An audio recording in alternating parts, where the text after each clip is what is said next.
I'm not sure who is leading the department today. It might be D. Ebraka. You are welcome, Deputy Minister, and your team. The staff and the staff from Parliament. Parliament has provided South Africans with platforms to use normally to follow the proceedings of various committees of Parliament and various activities. So we welcome South Africans and other people who may be making use of those platforms to follow the proceedings of Parliament. If there are media houses and individuals that are following our proceedings, we are also welcoming you. Our agenda today is opening and welcome, which I have done. Adoption of the agenda, apologies, then ARF, discussion and closure. Do we have a mover for adoption of the agenda? Yes, Honorable Chair, I move for adoption.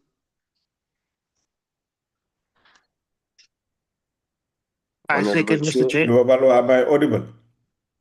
Yes, you are audible, Chair. Yes, you're audible, Chair. Honorable Chair, Am I audible? yes, you are. Yes, you are, Chair. I just hear quietness, so I thought maybe I'm not audible. Do we have a mover for adoption? Yes, yes, I move to adopt the minutes, Honorable Chair. Okay, And The second. agenda. Okay, Honorable, I think it's Mhlongo and Musa. Musa. Yes, Thank Chair. you we very second. much, comrades, honorable members. Our agenda is now adopted. Let's get the apologies, Lubabalo. Thank you, Chair. The minister is traveling back from Brazil on a state visit with the president, and Deputy Minister Bottes is in UK on a state visit, and Honorable Kwangwa will be joining the meeting later, Chair. Thank you. Okay, thank you very much. So we have Deputy Minister Moraka today leading the department. Yes, the President. Also in the platform is the DG Chair to support the Deputy Minister. Thank you. And Dade Dango, you are also welcomed to this meeting. I'm going to hand over to you, Deputy Minister Moraka. Good morning to your good self, Honorable Chairperson, and morning as well to the esteemed members of this Portfolio Committee on International Relations and the team led by the Director General, DG Dango, and the team from the department that is here to assist us at a technical level to interact with the Portfolio Committee. And also let me pass my warmest regards to the South African population that are following these proceedings from the live streams of the parliamentary channels. Chairperson, I need to start first by appreciating the opportunity for us to appear before the Portfolio Committee, wherein we are expected to present the impact of the African Renaissance and International Cooperation Fund, which we always regard it as an ongoing and an initiative that must be understood as such that we always deal with ongoing and incomplete projects that needs to be taken to the outer years that are to come. But in this interaction here today, we will be focusing more on projects that we are busy completing and also projects that are still to be processed and implemented during the financial year 2025-2026. Chairperson and members, I think we all need to appreciate the fact that the African Renaissance and the International Cooperation Fund continues to be an invaluable instrument in supporting South Africa's foreign policy. In line with our foreign policy, the ARF continues to remain an important tool at our disposal that seeks to enhance the development, assistance, and cooperation with a dedicated focus on the realization of the African agenda that we always speak about, where we need to build an Africa that we want. Chairperson and member, the nature of ARF projects are always implemented through a multi-year planning process. What do we mean by that? We are implying that some key projects that are implemented in the 2025-2026 financial year were approved for funding in the previous period. The ARF Secretariat has implemented mechanisms that are focusing on proper project management principles, wherein they are expected to make it a point that they put mechanisms in place to ensure compliance with the applicable legislations and also end up coming up with internal control measures so that we don't get up to have these resources being used for wrong purposes. Chairperson and members, the ARF had a total of 17 active projects, most of which had medium to high impacts on major issues that the continent had to be confronted with.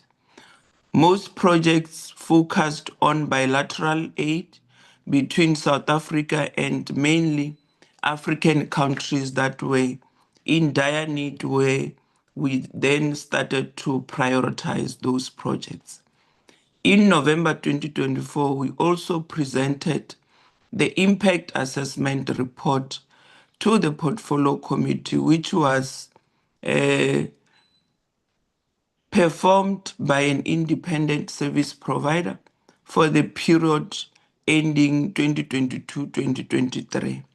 We have committed as well to conduct the review of these projects in every 3 financial years. I believe that the presentation here today will assist members to appreciate the work that we do in terms of outlining the impact of the projects that we do, and also go into detail in terms of the financial information and the details during the period under review. And thirdly, they also need to project the issue of aligning several key strategic objectives with what the African Renaissance Fund seeks to achieve. Fourthly, they need to share with you the achievements of the foreign policy objectives that we had since achieved as a country of South Africa, of course, utilizing ARF as an instrument for us to achieve those achievements. Chairperson and members, the successful implementation of the Cuba package through our loan that has been granted to Cuba, it needs us to start working on procurement that must happen in South Africa. And we then start to look at how can we deliver those goods that were procured and manufactured here in South Africa to the Cubans in the time when those items are needed. And this, Chairperson, I need to indicate that it is one of the milestones that our presentation will highlight to the portfolio committee and to the members of this esteemed portfolio committee.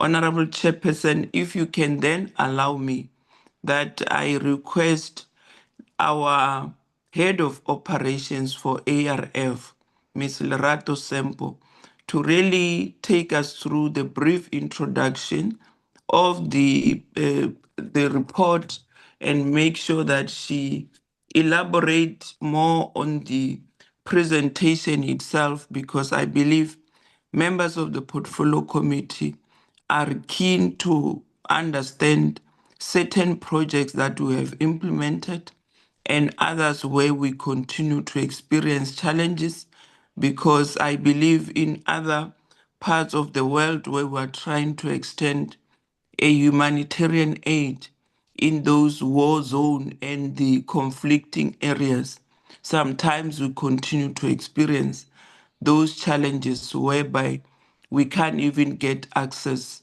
to the areas, and others we really find it difficult to even make the services accessible to the people where we are intending to impact them in a positive way in terms of those goodwill of the South Africans that we continue to do under the ARF resources that we are allocated as a ministry.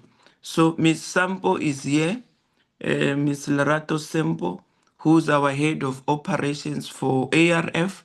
She will then make a full presentation so that members can start to understand and comprehend the work that ARF has been doing and it is intending to continue to do for the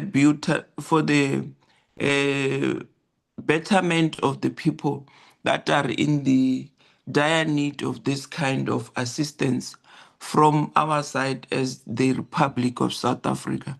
Ms. Sempo, if you are ready, you can take the portfolio committee members through the presentation that was prepared. Over to you. Good morning, and thank you, DM Moraka. Good morning to the honorable members, and good morning to the honorable chair. Honorable members, we will be taking you through the impact of the ARF project. And as DM has just articulated, our projects are multi-year, but however, this implies that stringent controls have to be implemented throughout to ensure that the overall mandate of the ARF is achieved. With that said, I will move to the slide that I'm touching on the mandate on the slide 3. On this slide, we are emphasizing and coming to highlight to the committee that the fund has utilized its fund to promote democracy and good governance among other objectives. And we have also supported prevention and resolution of conflict initiatives. And furthermore, we have played a key role in socio-economic development. And lastly, we have also supported initiatives to support humanitarian aid assistance. And worth noting is that we have been quite playing a key role in the humanitarian aid. And this is attributed to by the nature of the funding request, which were submitted to support the natural disasters across the continent. Then we look into slide 4 to say, what is it that we look into when we assess impact? How do we come to the conclusion of the impact of the work that the ARF has done? And when we say impact, we firstly check our alignment with the projects that are funded with the strategic objectives of the ARF. Secondly, we check our alignment with supporting the foreign policy objectives. And we then also look into the spending patterns. This implies that for all the projects that we funded, did we spend according to the approved concurrence? And we then lastly tap into sustainability, which becomes a key issue to say, in cases of humanitarian aid, when you are responding to natural disasters, how do you then maintain sustainability so that the recipient countries are able to continue with the work that the ARF has started, but particularly representing assistance from South Africa? And indeed, when DM has just said that we had a total of 17 projects which we have funded, which are active in our books.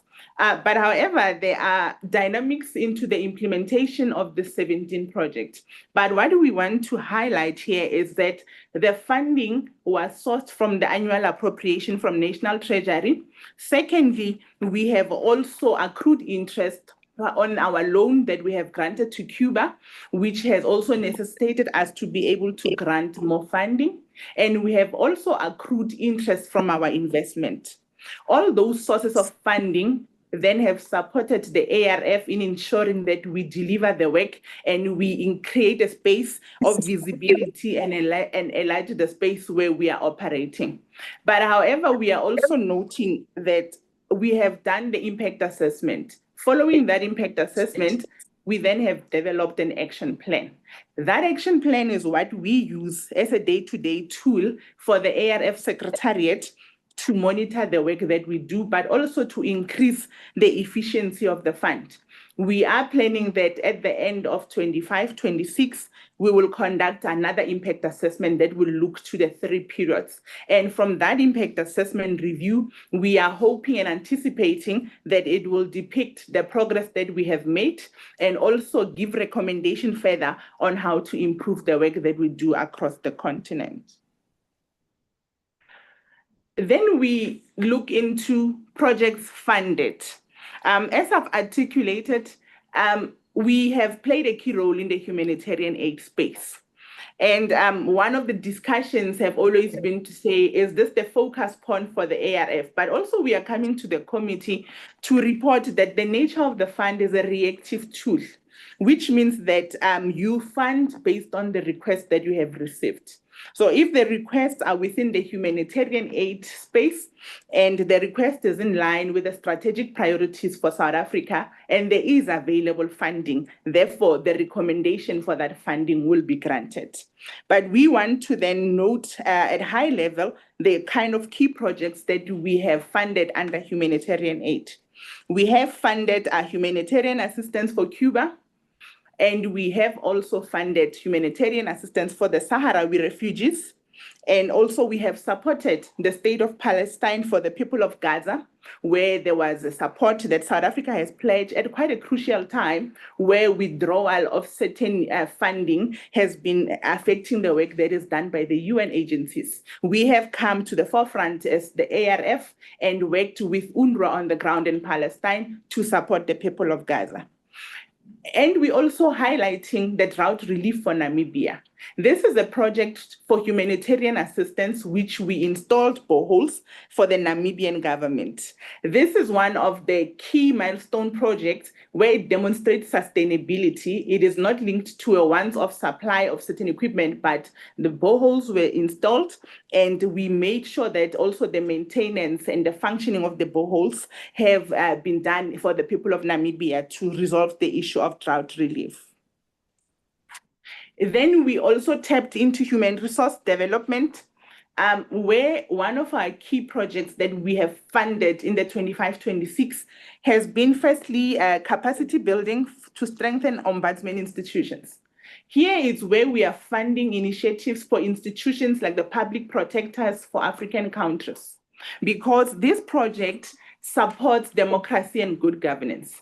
And as the ARF, then the conclusion was made to say the key to support these institutions will also ensure that the states that we are supporting are able to maintain efficient systems which are enhancing good governance.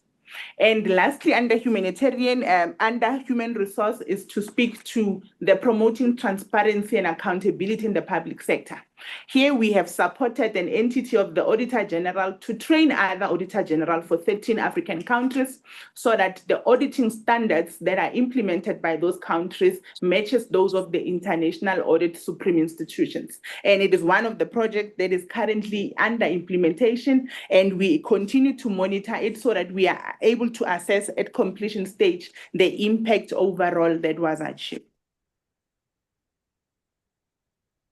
Then we tap into democracy and good governance. Under democracy and good governance, election observer missions has been one of the key projects for the ARF, where we as ARF are funding the representatives or the officials that are sent to represent South Africa in line with the SADC election observer principles. We have funded those initiatives also in the 25-26, where we have sent representatives through the fund to observe the elections in Malawi, Seychelles, and Tanzania. And towards the end of my presentation, I will just highlight the key findings and the key recommendations that came out of those initiatives. And then we also noting DERCO peace-led processes.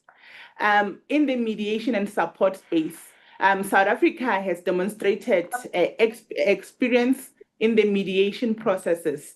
And as a result, we are transferring the skills and also trying to achieve peace across the continent.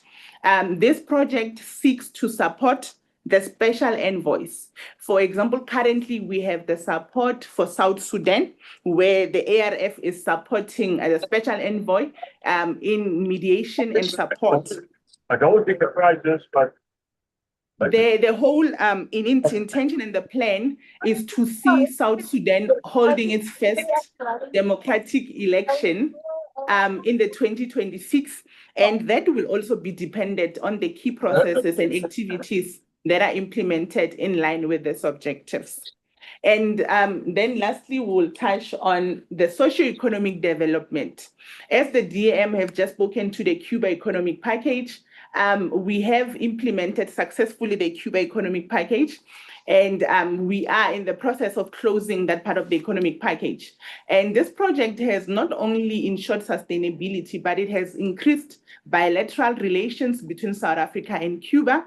And it has also given exposure to our South African companies to give them exposure into international space where they were trading with Cuba, where goods were procured in South Africa and exported to Cuba respectively. We then look into the financial details. As I've articulated, we are guided by the PFMA in terms of the public finance, which means that all the funds needs to be spent accordingly, and compliance remains at the key forefront. Just to highlight the few, we have projects that are funded. Approved for funding means that the Minister of Finance has given approval, which is your concurrence. But you then have due diligence processes that the ARF Secretariat conducts so that you can see the amount for spending. It does not mean that when a project is approved for funding, automatically disbursements take place. What happens is that we go through a process to identify the appropriate project implementation vehicle.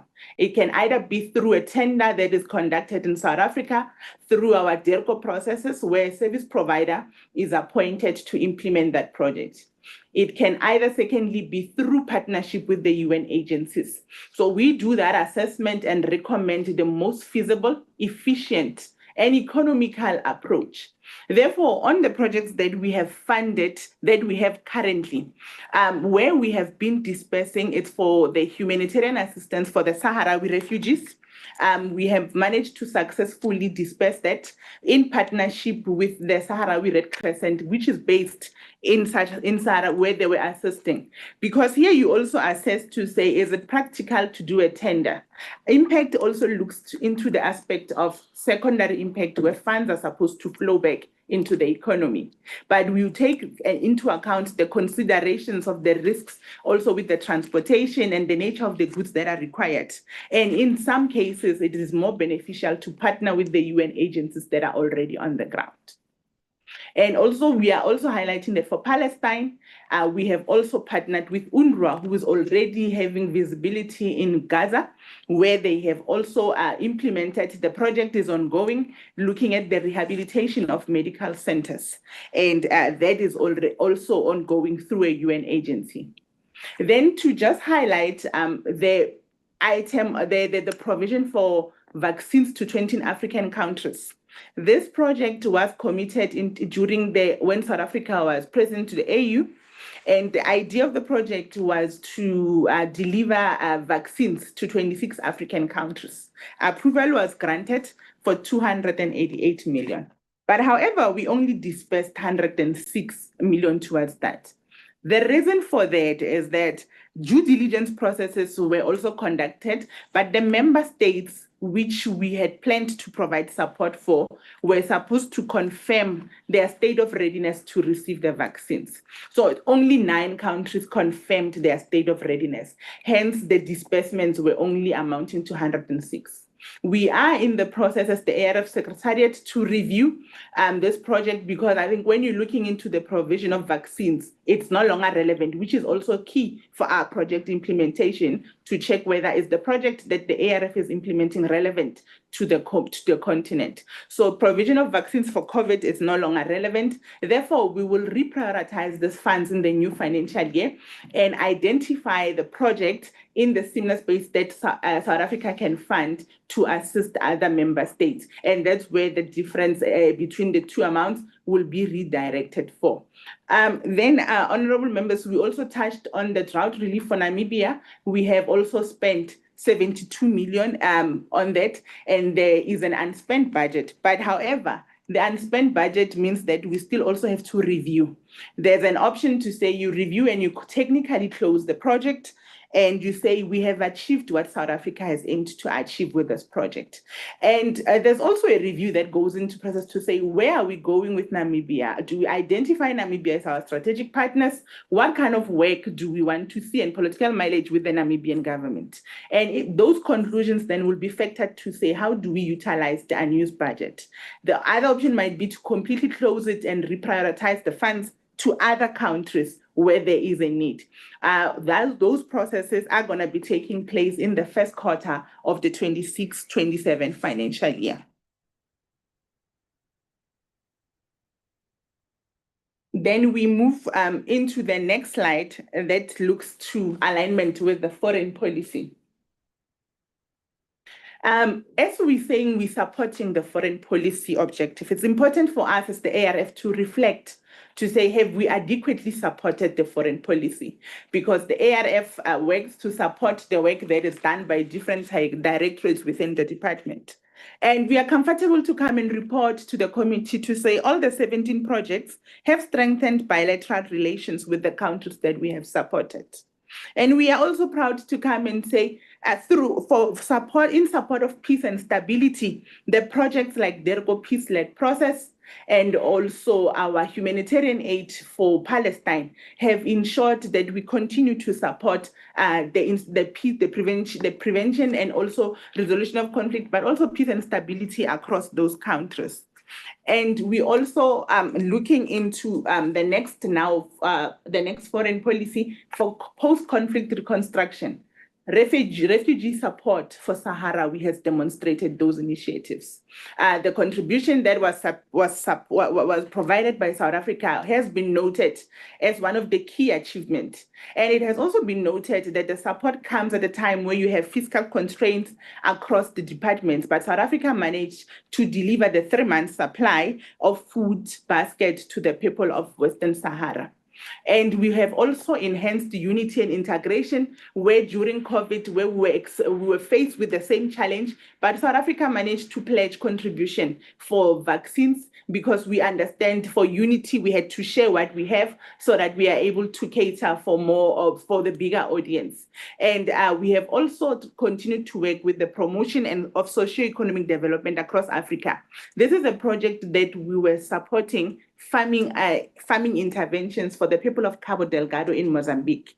It is a project that has also been executed successfully, and a skills transfer was also achieved. And these are the kind of projects that the ARF hopes to replicate in future to ensure that we have sustainability in line with the Agenda 2063 for the better Africa.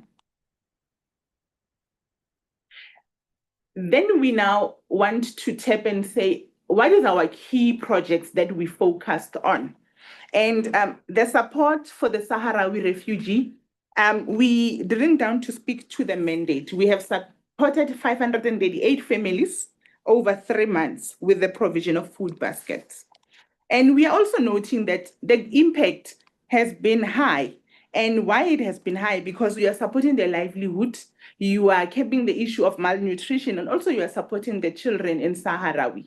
But however, we are also coming to the committee to say sustainability becomes a challenge because when you are engaging the country that you are supporting, the need of what they still need is a continuation of the food supplies. But however, you need to also check the available budget that the ARF has to support such initiative. So we are reviewing our processes following the completion of this exercise to say what can we do for the people of Sahrawi to enhance sustainability going forward. We might tap into other projects in the farming space. We might consider other programs that will also capacitate the people of Sahrawi so that there is continuity and there is stability in the food sector for the people that are in Western Sahara. Then we're tapping into the people of Palestine for 50 million.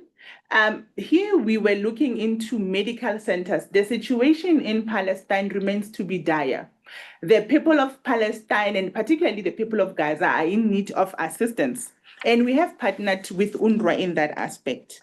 This project looked into the repairs and maintenance of the current medical infrastructure that are in Gaza. It has also enhanced the provision of primary healthcare services. And with the situation in Gaza, this has come as a project that is noted and acknowledged because you are providing medical supplies in South Africa at the time where it is needed the most. And we continue to work with UNRWA on the ground to ensure that this project is implemented successfully. But also due to the situation in Gaza, sustainability becomes an issue. Yes, you have repaired the medical infrastructure, but with the situation, you cannot confirm for how long will the structures remain intact. But we are continuing and we are happy with the controls and processes that have been implemented to monitor the progress that is done and the work that is done by UNRWA on the ground. Then we highlighting the Cuba economic package. On the Cuba economic package, we are noting that in terms of impact, as much as the Cuba economic package has benefited the Cubans, but it has also benefited the South African suppliers. And we are noting that it has assisted with the development of agriculture for the people of Cuba, which has restored food security. So this remains the key project that has been rated high. And we're hoping that also in future we'll be able to replicate this kind of assistance for other member states. I will skip the one for the Auditor General, which I've already spoken to, and tap into and spend some time on the election observer missions. We have supported election observer mission. We're rating this project high, but also we are noting the restrictions that are imposed on the SADC election observers. These observers, they are there to monitor compliance with the SADC principles. But doing so, they have limited roles to influence the processes. But however, it's quite a key project that looks into the free and fair election aspect. It provides oversight and gives assurance that the elections were done in a manner that is adequate. And as a result, for Malawi, we can confirm that the elections were declared to be free and fair, and also for Seychelles. But of concern is the voter turnout. When you're comparing the population for the countries and the people that show up between the people who have registered and the people that come and vote, the turnout is quite low. And that has been noted as an issue that the member states have to do additional work. But for the two countries, we are happy to say the interventions that the ARF has supported have contributed to the free and fair elections. Then we speak to Tanzania, where we had challenges. Election observer missions were deployed to Tanzania in October, but however, the election observer missions could not complete the exercise on the ground. Security threats were experienced, and as a result, we had to make arrangements also for the evacuation of our election observers to come back home earlier before the release of the report. And this is where we're saying, as much as we support this initiative, but the role is quite restricted. There were issues with the legislation that did not cater for the changes that were implemented by the government of Tanzania prior to the elections. For example, they started using systems that their legislation did not cater for. But the election observer mission that has issued a report and concluded that the elections for Tanzania were not free and fair. And one of the key recommendations that came into that report is for the government of Tanzania to go back and to look into their legislation and make sure that the legislation caters for all the requirements and the processes which they will implement for future elections. Then we now look into enablers. Enablers means that what is it that makes the work of the ARF to be feasible? What is it that makes the work of the ARF to have higher impact? We're noting that the fact that the projects, most of them are generated within DIRCO, it ensures that there is a strong alignment with the foreign policy. And that is quite important in line with our ARF Act as well. And we're also acknowledging the work of the advisory committee chaired by the DG of DIRCO, which provides strategic direction to the fund. This committee not only recommends projects, but they provide strategic direction on the financial management, on the target setting for ARF. And this has come as quite crucial, and it has come as one of the key milestones that have ensured that we continue to achieve the clean audit under our governance structure and that our processes are efficient. And that is worth acknowledging. But we're also noting here to say our relations with international partners like UN agencies have also made it possible for the ARF to access spaces where there's restriction. And this particularly will be relevant linking it to the situation in Gaza. Then we conclude on the impact assessment. We're concluding that our projects have been we are rating them medium to high, which means we have complied with all the relevant legislations. We have aligned to the foreign policy objective. But we're coming to say the cost efficiency of the project remains a challenge, especially where you are partnering with UN agencies, where you are doing a comparison. It might have worked out to be feasible and cheaper to have a tender, but you're also looking to say you are responding to humanitarian aid, which is urgent by nature. So you have to ensure that you have processes that are compliant, but that you are also relevant in delivering the project, in aligning it to ensure that you deliver it timely. So tender processes then tend to take time. But we are coming to assure the committee that in the new financial year, we have started the process to have panels established in terms of our supply chain processes. Those panels will assist in cases where we can do tenders. Then you'll have panels and procurement will then be done more quicker so that we are able to respond to the needs of other African countries. But we are also highlighting the considerations that are at the back of our minds as the ARF Secretariat on how do we then address issues to improve performance. In this, we are highlighting that our fast tracking of the finalization of the ARF Amendment Bill, which will form the basis for migration to SADPA, is quite key. Our migration to SADPA will ensure that we have processes and structures which will support efficiency of the fund and will ensure that you have processes that will adequately be compliant and more responsive to what the continent needs. So honorable members and honorable chair, this is the report for the impact on the projects that the ARF has on their books for 25-26. Thank you all.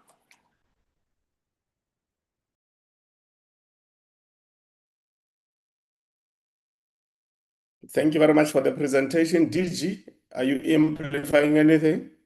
Okay. Good morning, Chair. No, I'm not amplifying anything. Thank you very much. Okay, thank you very much. Honorable members, we can now engage with the presentation.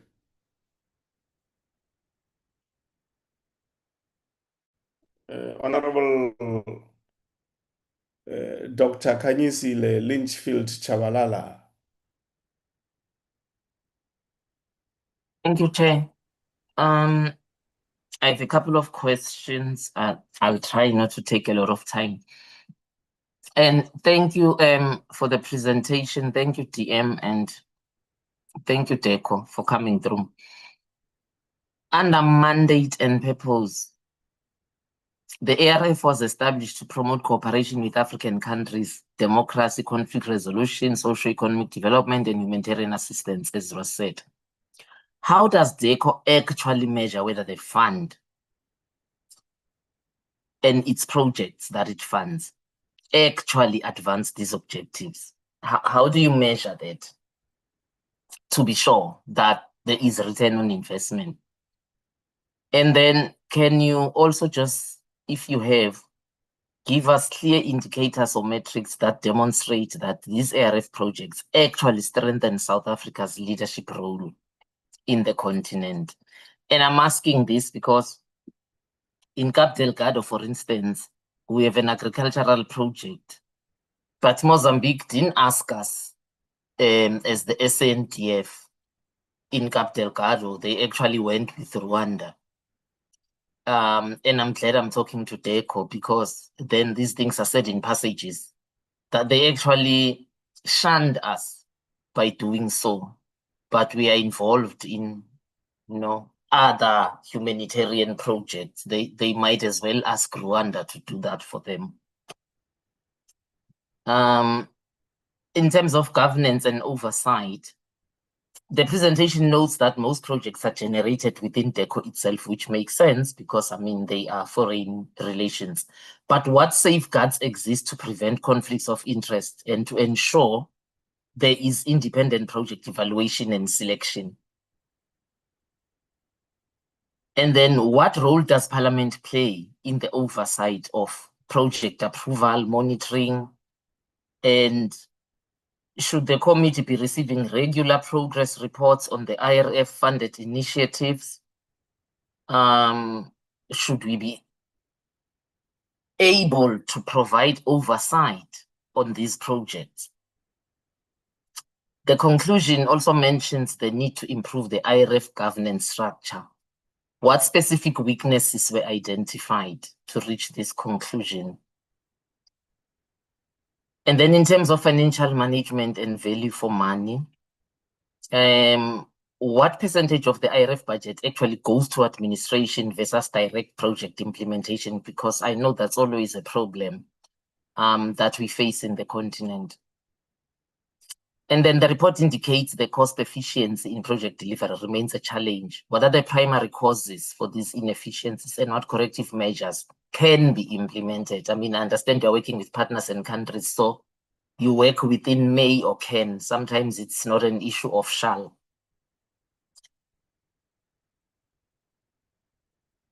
In terms of impact and outcomes, how does DECO track long-term outcomes of projects after funding ends? Because the presentation states that most projects have medium to high impact. Who conducted this assessment? Like, what methodology was used? Do we know? In terms of humanitarian assistance and emergency response, how quickly can we mobilize funds in response to natural disasters or conflict situations in Africa? Like, are there stumbling blocks? Can the department provide a breakdown of the financial allocation per country and per project at a certain point for 2025-2026?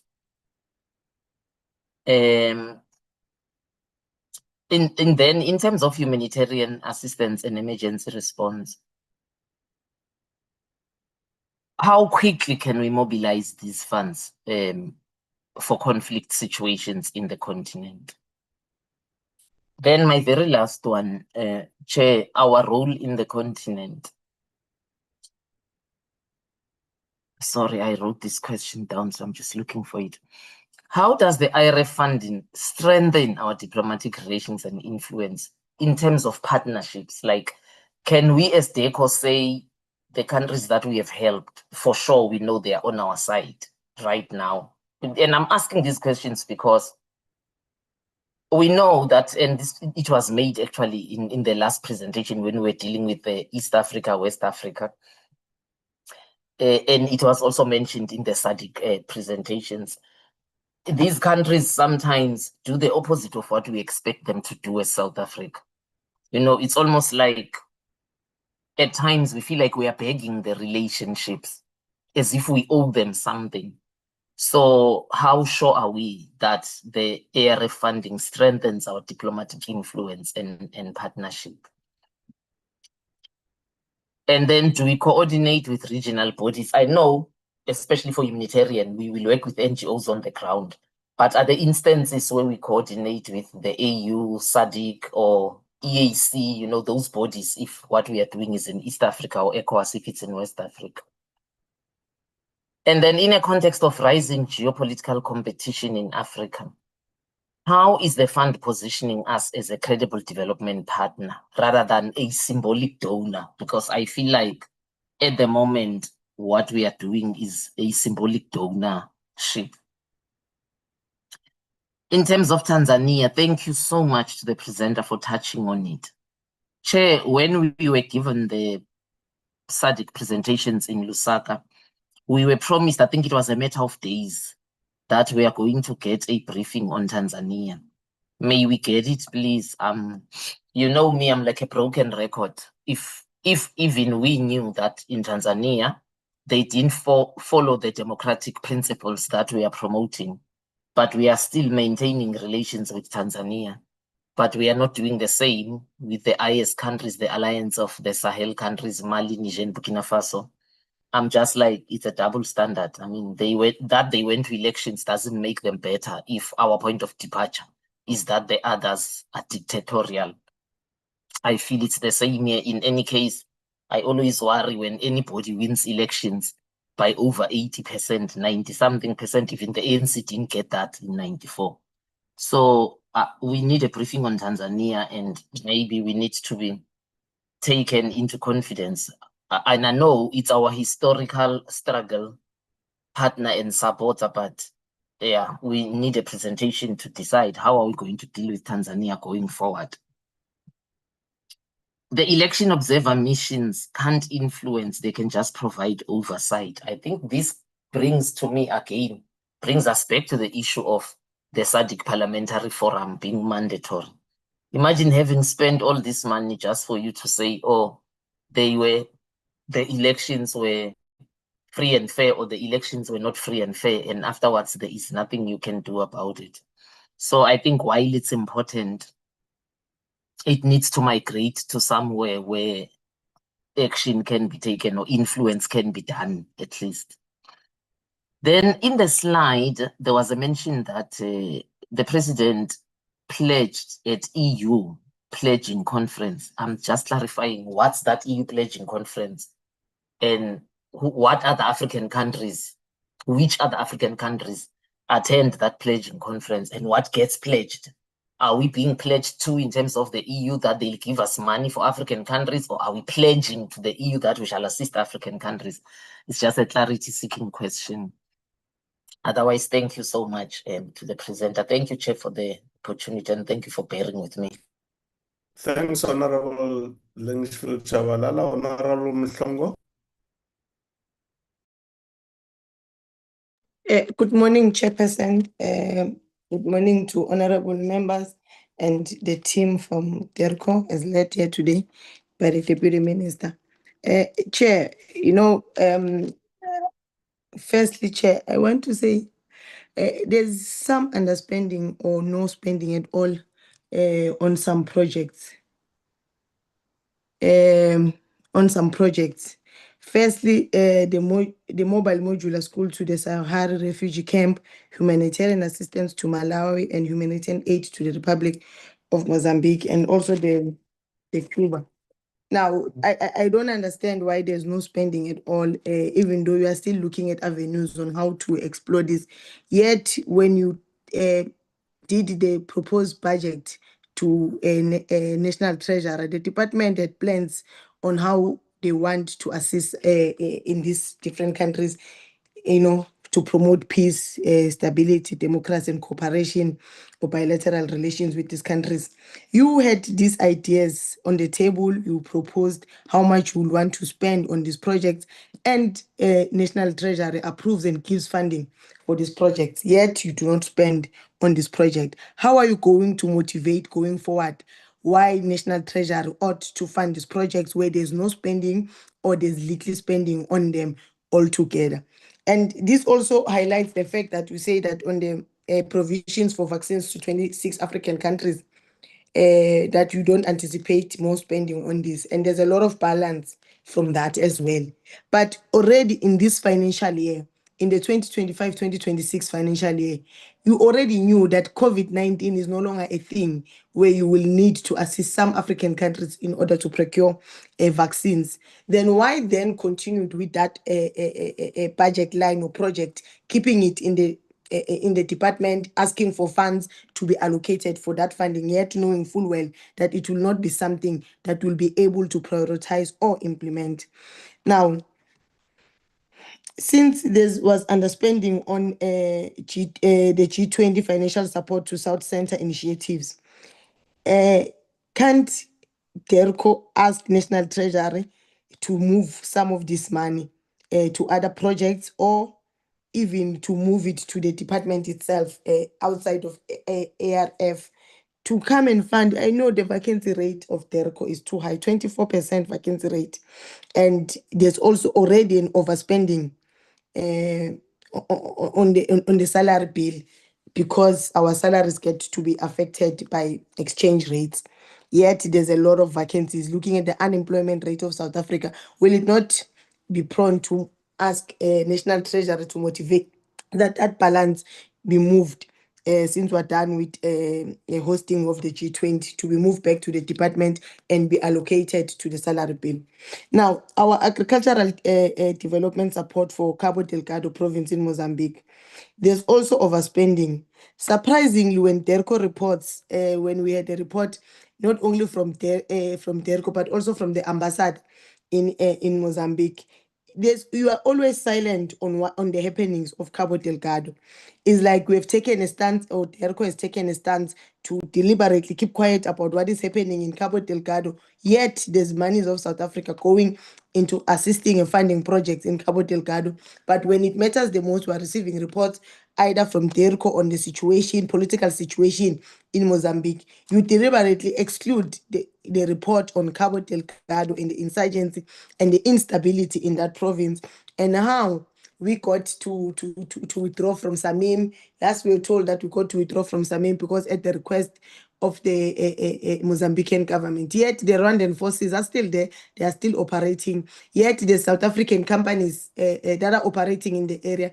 In fact, at the exclusion of a South African company, Sasol, we've got Total Energies operating in that space. And yet DERCO is silent on the political happenings in that region and how they will ensure that whatever is happening in Cabo Delgado does not overspill into South Africa.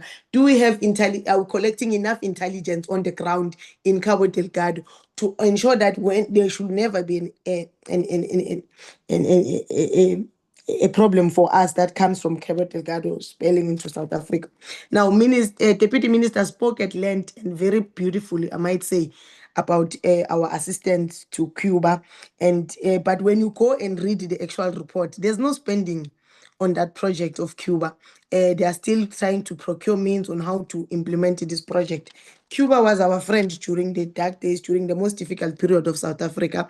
I think the Cuba economic aid package needs to be prioritized, and Chair, in the next 3 months, we must get a proposal that in the next 3 months, we get another report on how far we are with ARF spendings, and to check progress of this program. You know, we support the continued support by the South African government on the project to assistance for the state of Palestine towards the humanitarian relief. What I'm interested in knowing, can we be told how many and which medical centers in Gaza have been repaired or maintained so far? And another issue, if we are doing provision of primary healthcare services with UNRWA, are we procuring medicines? Are we just funding? If we're just allocating the money to UNRWA, what mechanisms do we have in place to ensure that the money we give to UNRWA is spent accordingly to how we had envisaged it as DERCO? How then, what mechanisms do we have in place to follow up the money and do oversight on the money that we have now given to UNRWA to implement? If you have given them money, if you have given them medication, can we be told which centers and how many have been repaired or maintained so far in Gaza? Politically, Chair, it is incorrect, and Deputy Minister, to refer to Gaza as a strip. Gaza is not a strip. Why are you now starting to use the language of the Zionist state of Israel. We must shy away from using that language. Gaza is not a strip. Now, our observer missions into Tanzania, I am in agreement with Honorable Dr. Litchfield Chabalala. We need to get a proper report. You said the elections were not free and fair, yet we're not using this to cast aspersions on Tanzania and to cut our diplomatic relations with Tanzania. Yet, when you go to the Sahel region, we use that and say that they've got a government which is not elected free and fair. We are saying that their governments are led by military forces. We're even saying, remember early last year, there was a report here about the Sahel region. We're referring to their government as being led by juntas and using the language of Western countries in Africa. Yet, we are not using the same language when it comes to Tanzania. We are not using the same language when it comes to the Kingdom of Eswatini. And we've got diplomatic relations with these two countries.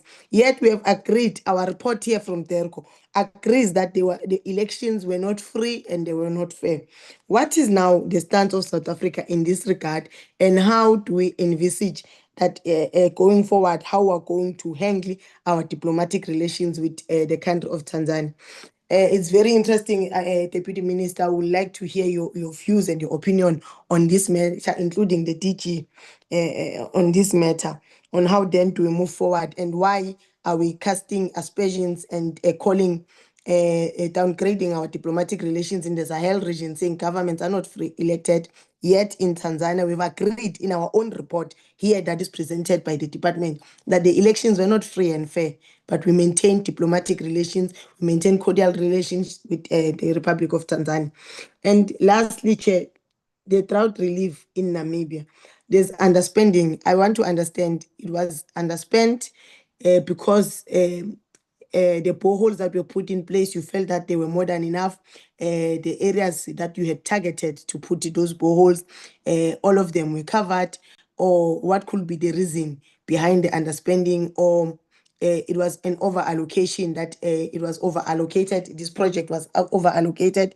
When you practically went to the ground to check for service providers, you found it was actually more cheaper to implement this project than what you had anticipated.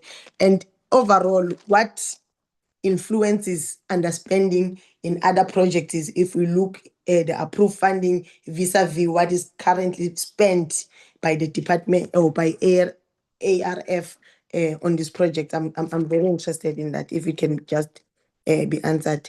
Thank you, Chairperson.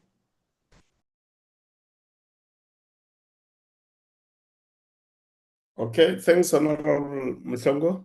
Honorable Musa.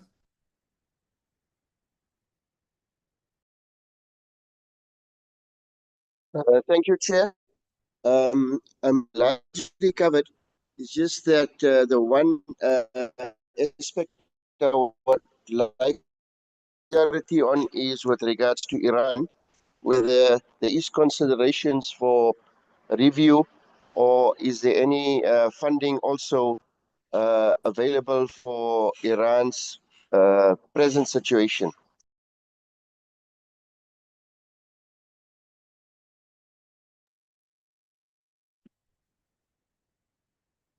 Chair, am I audible? Chair? You are audible. You want to know if there's funding Yes, for yes, yes. Iran current situation. And also, yeah, if I could also, yeah, also clarity with regards to our present stance as South Africa with the diplomatic relations with Iran. Thank you, Chair. Sorry, Chair. Sorry, Chair.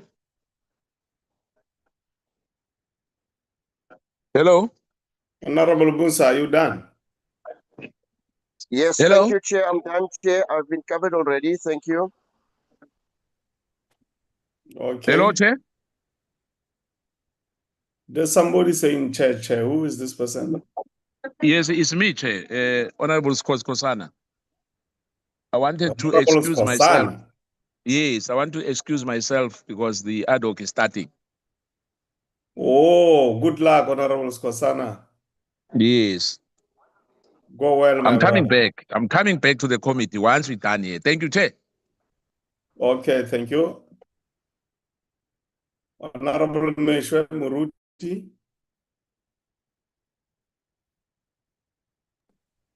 Thank you, Mr. Chairman. Good morning and good morning to all the members present and DG, Deputy Minister, DG officials, and so on. Or department officials, I apologize. A few questions. The first one, regarding the 17 active projects recorded, which were funded by the ARF. How do we determine whether we are getting value for money that is spent on those projects? And who determines whether we have received value for the money spent on those projects?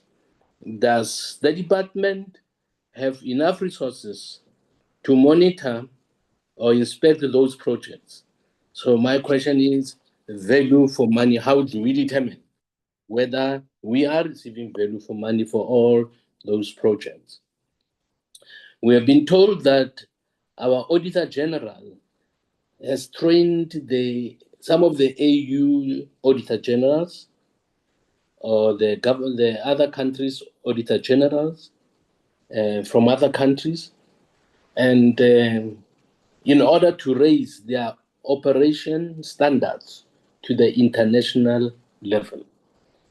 Now, how and who made the conclusion that some of these countries, their Auditor General's work does not satisfy the international standards? Has this matter been discussed or debated? And how does our continent know which AUs need assistance? Was there a formal request from this country or some of these countries? And if yes, how many countries have stated that their Auditor General's words does not satisfy international standards? On the issue of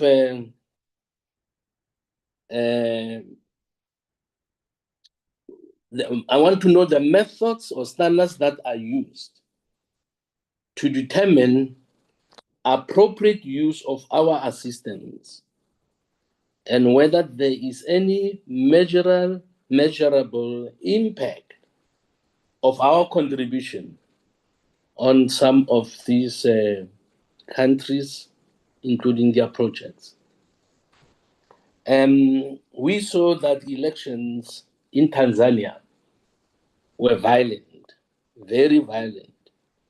And there was a time when we thought that the incumbent would not be the president, should be disqualified because the AU was aware of what was happening in that country. She was vicious. She was vicious. And now we hear that South Africa, through the ARF, is making contributions, monetary contributions to that country. Now, I want to know, what has South Africa done to register our objections to the undemocratic and violent elections that took place in that country, and that has made us continue sponsoring them, even though the conclusion from all the monitoring countries who monitored the elections, that the elections were neither free nor fair? Are we rewarding them for their conduct, for refusing the opposition their legitimate right to contest and to challenge the incumbent? So how do we justify as South Africa? And if there was any objection raised, I would want that objection to be shared with members of this committee so that we will know that when we talk about free and fair elections as a country, we are serious. We do not protect others while we condemn others. Thank you so much, Mr. Chairperson. Honorable Muela. Thank you very much, Comrade Chairperson, and greetings to DM Moraga and the Department of Telco and all the people of South Africa that are following us on the social platforms, and honorable members. Let me join other honorable members in welcoming the presentations from the department, and to indicate that we are very much happy with the work that is being done across Africa with the ARF humanitarian interventions that we continue to provide as South African government. It really comes a long way to assist countries that are in crisis. This initiative is indeed very handy in making sure that there continue to be peace and stability across Africa, and we are at the center of that to ensure that we provide such necessary support where it's very much needed. So we commend the department with the good work that has been done in ensuring that there is this support initiative that continue to be provided where there is a crisis, as I've already alluded. I just have few clarity questions that I want to pose in relation to the presentation that has been provided here by Honorable Chairperson and members. The first question is with regard to the ARF's humanitarian interventions which have been provided for life-saving and dignity-affirming support in multiple crises. How can these concrete outcomes be more effectively communicated to demonstrate the fund's alignment with South Africa's moral foreign policy leadership? Another question, low-cost, high-impact initiatives such as SADC election observations or observers and audit institution capacity building have advanced democratic standards across the region. What additional performance data or beneficiary testimonials could further illustrate their efficiency and value? With certain bilateral support packages that have been delivered, clear mutual benefits, including job creation, export growth, and strengthened economic ties for South Africa. How can similar models be expanded or replicated to maximize both solidarity and national developmental returns in this regard? With regard to regular on-the-ground monitoring, visits, and engagement, with implementing partners help to ensure that funds reach intended beneficiaries, what selected examples of successful oversight and accountability could be shared to build greater public and parliamentary confidence? With the majority of projects that are already achieving medium-high to high impact ratings and important efficiency measures, for example, procurement panels, amendment bill, SADPA transition progressing, what specific support or recommendations from the committee could help accelerate these improvements? Thank you very much, Honorable Chairperson. Those are the questions that I'll seek clarity on. Thank you very much. Thanks, Honorable Maela. Honorable Gwangwa. Chair, thank you very much. You'll bear with me. I was attending two meetings simultaneously. But Akunankinga, Mhlekazi. Yabulela, Mhlekazi. Well, the frustration, I think Honorable Little Chabalala captured it accurately. This thing of being symbolic donors for me is a matter of serious concern. I mean, it's been happening for a while, especially on the African continent. We don't get the sense at times that there's alignment between our foreign policy, right, and the funding we do. That when we, for an example, we spend a lot of money on the African continent on these projects, in particular using the Renaissance Fund. But when you go to multilateral institutions like the IPU and others, the very same countries that benefit from our funding, they go there and contradict South Africa's positions on the global stage. It has happened many times, even when we debate matters at IPU level, what you discover is countries that you thought were your allies on political issues are buyable. They're usually bought on those platforms and they vote against the interest of the very same African continent. And they vote against their own interests when it comes to those platforms. What consequences do we have then in such instances? I look whether they benefited from the African Renaissance Fund or other kind of support from South Africa. I look at a country like the Democratic Republic of Congo, the amount of time we've invested in trying to help that country to stabilize, even before 2018, the elections, even during the Mbeki and the Nelson Mandela years. But when an opportunity is presented to them to contradict us on the national stage, to run to the West, to offer their mineral wealth to the West, for example, for their support and security, something that they've never done to countries on the African continent, then what's going to happen in 3-4 years' time when Donald Trump is not there? So we'll be expected again to play Father Christmas and do symbolic funding and donations. So the question really centers around, in instances where is there accountability?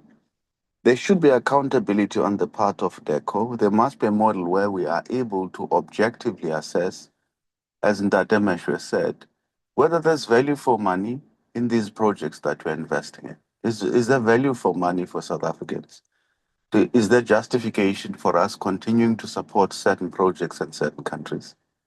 Are our companies that operate in those jurisdictions, do they enjoy some level of comradeship, some level of support, comradeship because of a lack of a better word, level of support and respect from those countries because of the amount of money and support that we provide to those different countries? I think that's a very critical discussion that we need to have. There needs to be alignment between our foreign policy objectives and our economic objectives on the African continent so that we are not perceived to be Father Christmas. Are there any accountability measures for countries, for an example, if they don't do that? How do we do it? Because we should be use it for what it is intended. Soft power, some level of soft power in us trying to drive a particular agenda which will develop the African continent.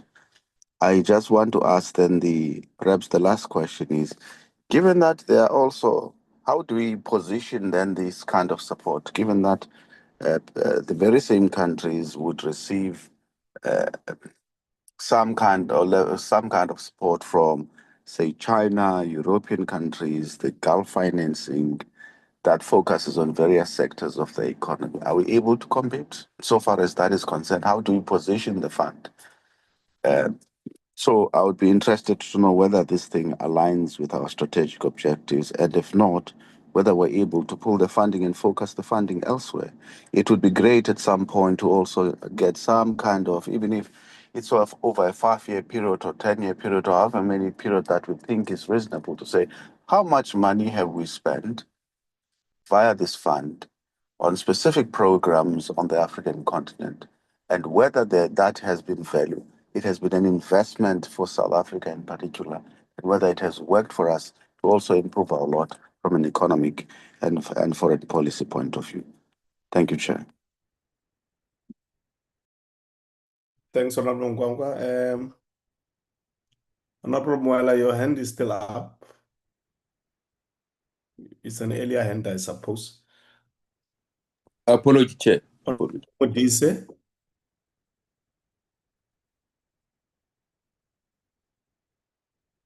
Honorable Modise Mpia. Okay. Honorable Kumbacha.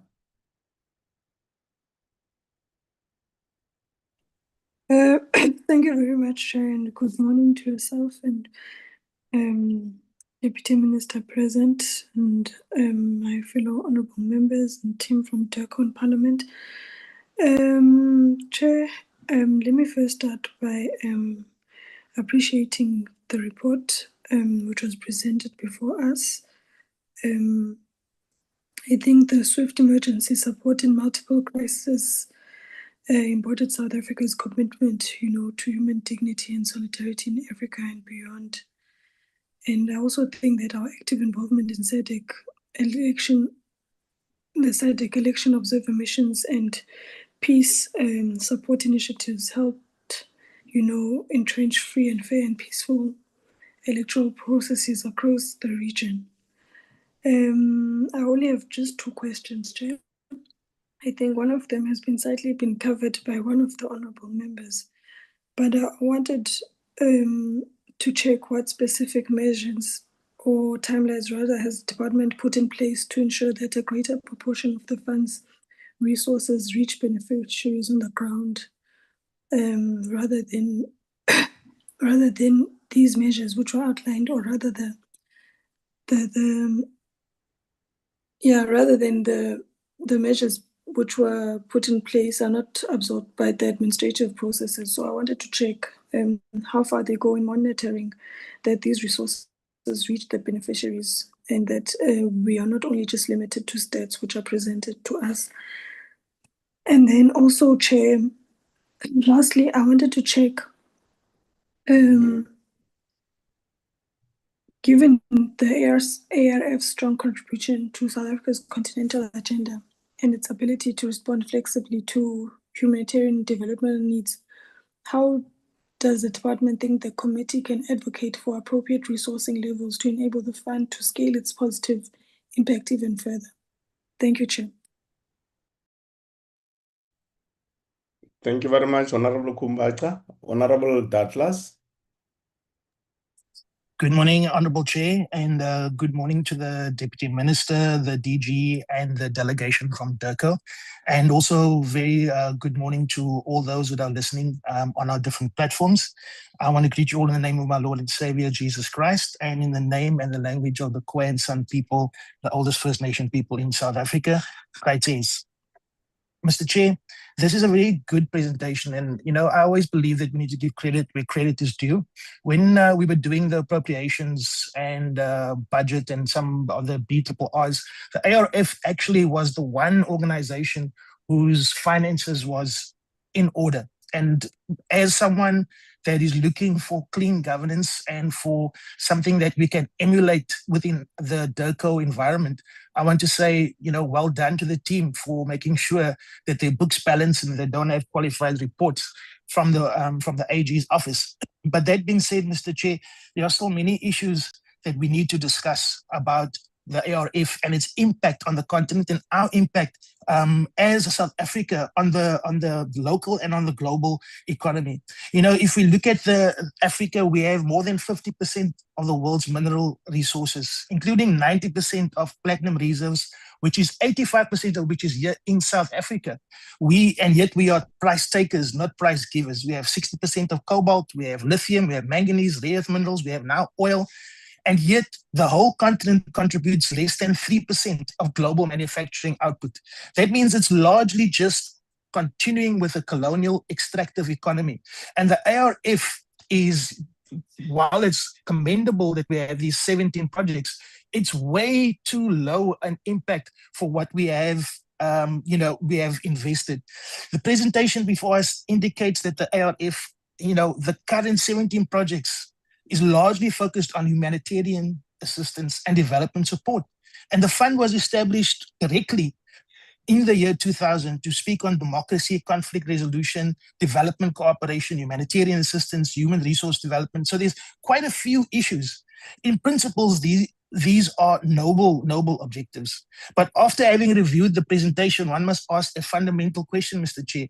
Is the African Renaissance Fund today achieving the scale and strategic impact that South Africa envisioned when it was created, especially considering that we can't feed our own people, we can't give our own people water, and we can't even keep our own elections free and fair, where MK's votes were stolen in the last election. So if we can't do it at home, how are we doing it anywhere else? The presentation raises serious concerns around the scale of the fund, which is extremely small. 17 is great, but China's Belt and Road Initiative has invested over $1 trillion globally. The African Development Bank has a portfolio exceeding $200 billion. The BRICS New Development Bank has already approved more than $32 billion in projects. Against this backdrop, the ARF operates at a scale that is geopolitically insignificant. And so my thing is, if South Africa truly wishes to champion an African renaissance, then our development instruments must operate at strategic scale, not symbolic scale, not just a tick box exercise and just saying, oh, we did this, we did that, we did the other. The presentation states clearly that a large portion of ARF funding in the 2025-26 financial year has gone to humanitarian support, which is vitally important. But humanitarian support does not transform economies and speak to the root of the problem. The ARF is dealing with the fruits and the symptoms of the problems that we have in Africa. It's not dealing with the root of the problem in South Africa, which is economic transformation, land transformation, mineral transformation, as well as local beneficiation at source. Africa doesn't lack charity. We get lots of charity from everywhere. People give us money, but then they have huge amounts of conditionalities that bring us into austerity measures like here in South Africa. But we need to focus as DIRCO and as South Africa in our policy, we need to focus on industrialization, energy infrastructure, technology transfer, and manufacturing capacity. Without these, we will remain exporters of raw minerals and importers of finished goods and not deal with the root problems that is causing poverty that we are bandaging with the ARF, Mr. Chair. The presentation indicates that many projects originate within DIRCO itself. This raises governance concerns for us because there's no parliamentary oversight. There's no direction. Development cooperation should be driven by African partner countries and regional priorities and South African priorities in terms of our benefits as South African and what not just simply internal departmental proposals. And you need to make sure that we have a way to speak into that as a committee, Mr. Chair. Otherwise, the fund risks becoming a bureaucratic program rather than a strategic diplomatic instrument for achieving goals towards which we are going towards as a nation. Mr. Chair, the presentation mentions an independent impact assessment but provides very few measurable outcomes. There are no clear figures on jobs created through these programs, infrastructures that are built, training that has been delivered, economic growth that is generated. These are the metrics, and we need measurable outcomes. Parliament cannot determine whether the fund is truly delivering value without these kind of metrics, Mr. Chair, because then it just says we spent this money. It doesn't say how it's impacted the very nations that we hold dear, that we are helping and we are support. And this also speaks to some of the issues that was raised by my colleagues, Mr. Chair. We need to make sure that we're building relationships, like Honorable Kwankwa said. We need to build relationships with friendly countries that support our positions on a global scale at other structures. And right now, that's not happening. So are we just throwing money at people who turn around and then bite us? That's not kind of what we need to be doing. So we need to be strategic, and we need to make sure that our priorities are focused on terms of what's in our best interest in South Africa, domestically and on the continent, and then globally. Lastly, Mr. Chair, just a few questions. What is the total monetary value of the ARF project portfolio for the 2025-26 financial year? And how does this compare to the other African development financing mechanisms, such as the African Development Bank or BRICS New Development Bank? And what conditionalities have we put on the funds or has been put on us in distribution of those funds? How does DIRCO determine which countries receive ARF support, and what geopolitical criteria are used to ensure the fund strengthens South Africa's strategic partnerships across the continent? And then can the department provide quantifiable outcomes from ARF projects in the past 5 years, including the infrastructure that's been delivered, people that's been trained, economic value that's created, jobs that's been created? How many ARF projects have undergone independent evaluation? And will those reports be made available to this committee? And then just before we finish, the presentation states that projects originate largely within DECO, and I said this before, we must have mechanisms in existence that ensure African partner governments and regional organizations are directly involved in project design and implementation.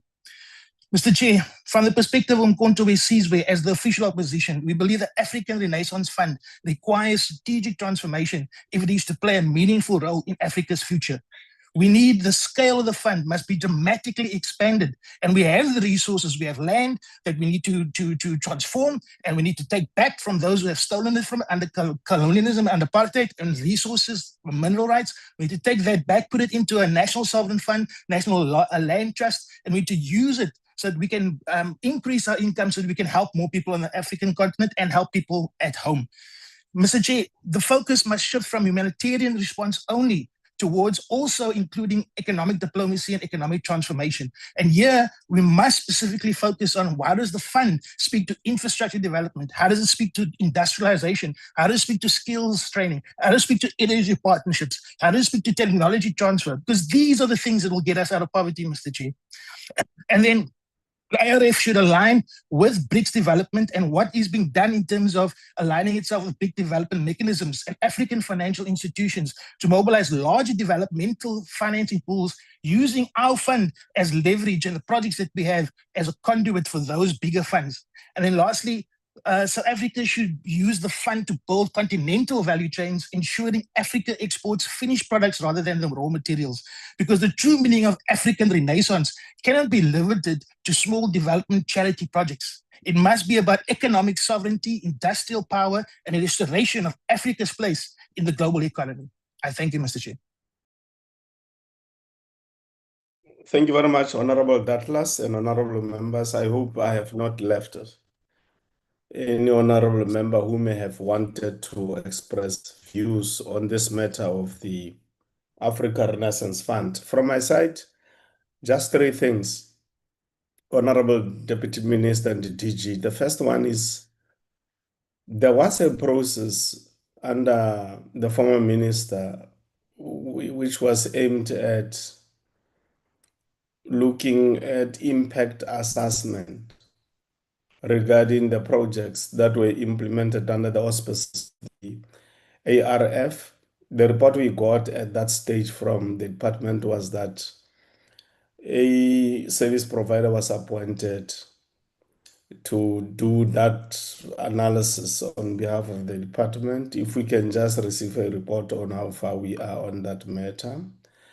Issue number two is regarding the possible expansion of the ARF itself going forward, whether there's views or some study being done within the department to expand the ARF, notwithstanding the budgetary challenges that we have, and whether in that expansion there's consideration between the work that the ARF does with some work that is done within the auspices of the African Union, whether we're working with AU and the regional bodies, if that work is done in the African continent. Obviously, we know that you work also with member states that are beneficiaries of the work emanating from South Africa through the ARF. The third issue is about the ambassador designate of the US. You may have seen that the ambassador designate of the US was in Hermanas and expressed some views there, including about the work that we're doing in South Africa, and raising issues about the issues of discomfort between South Africa and the United States of America. So what I want to check is whether he has already spoken to DERCO about the issues that he was raising in Hermanus, meeting some of the sectors there. And what is DERCO's plan in as far as talking to him about the issues that he has raised? To the best of my knowledge, the ambassador designates credentials have not yet been handed over to the president. So if DERCO can indicate whether it is common practice that an ambassador designate would do what the ambassador designate of the US has done. I know that my office had received some correspondence from the ambassador designate of Nigeria. She was indicating that she can't commence with anything in the Republic, addressing people and doing all sorts of things because she's awaiting her credentials to be taken through the formal processes until the president does the final processing of the credentials. So there's a point of order, Honorable Chet.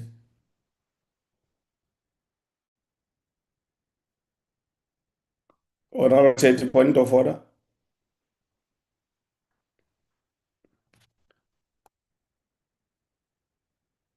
Apologies, Chairperson. My one device went off. I'm using another one. I just want to find out whether my hand was recognized. Sorry, Chair. After you're done.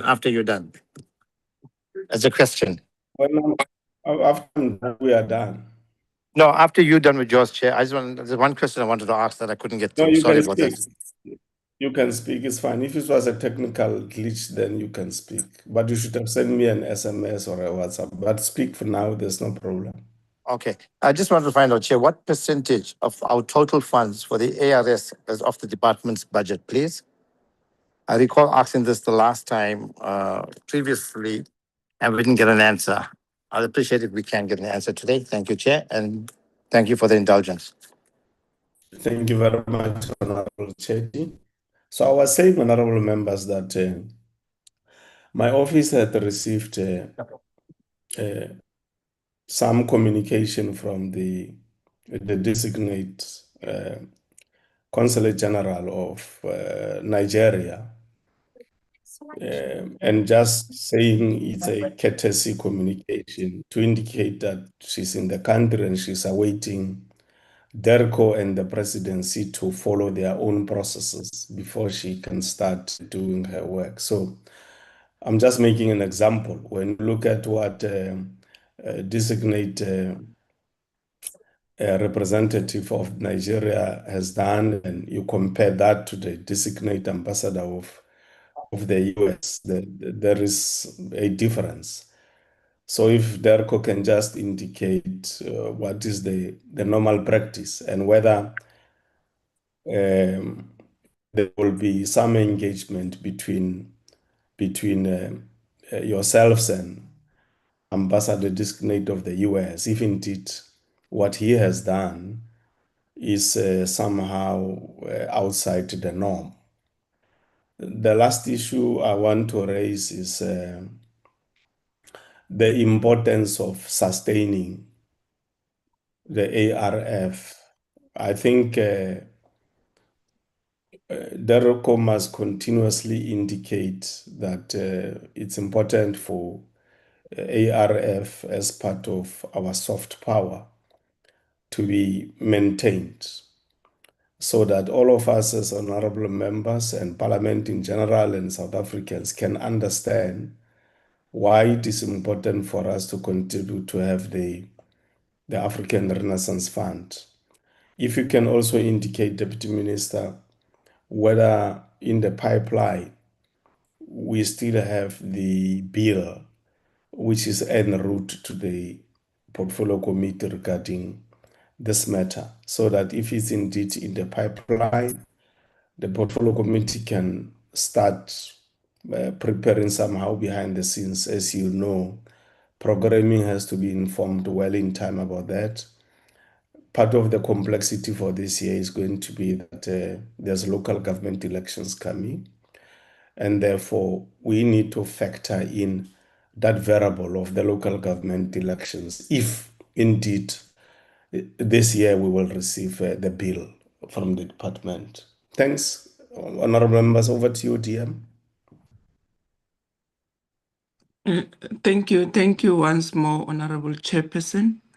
And a special word of appreciation goes to our esteemed members of this portfolio committee in the manner in which they have interpreted the presentation and also made their own comments and also went further to make their own observations in terms of what the report was trying to highlight as the work that we are doing as the Department of International Relations and Cooperation, of course, utilizing the African Renaissance Fund as the vehicle for us to influence our way through the entire continent. And I think, Dr. Gordhan, I Chairperson, just came to check that the Y one, whether it was the same one. So Babalo, if thanks. you can ask Honorable Chetty. Honorable We know JT must learn to it's mute. limping, but you can also limp with connectivity to the meeting. Please at least help him with the other limping. Thank you, Chairperson. I was still saying, as DERCO team, we are really appreciative of the comments, the inputs that we have received from the members of the Portfolio Committee with regard to the report that we have since shared with you, that was presented by our Head of Operations for ARF, Ms. Lerato Sempo. Chairperson, there are certain issues that I believe I would have to deliberate on them, and others are more technical, which I would request the DG and the team from DERCO to come in and help us to clarify areas of concern that the members might have raised in their comments and the questions that they've raised with us. Chairperson, mine will be, of course, on the work that ARF has done in the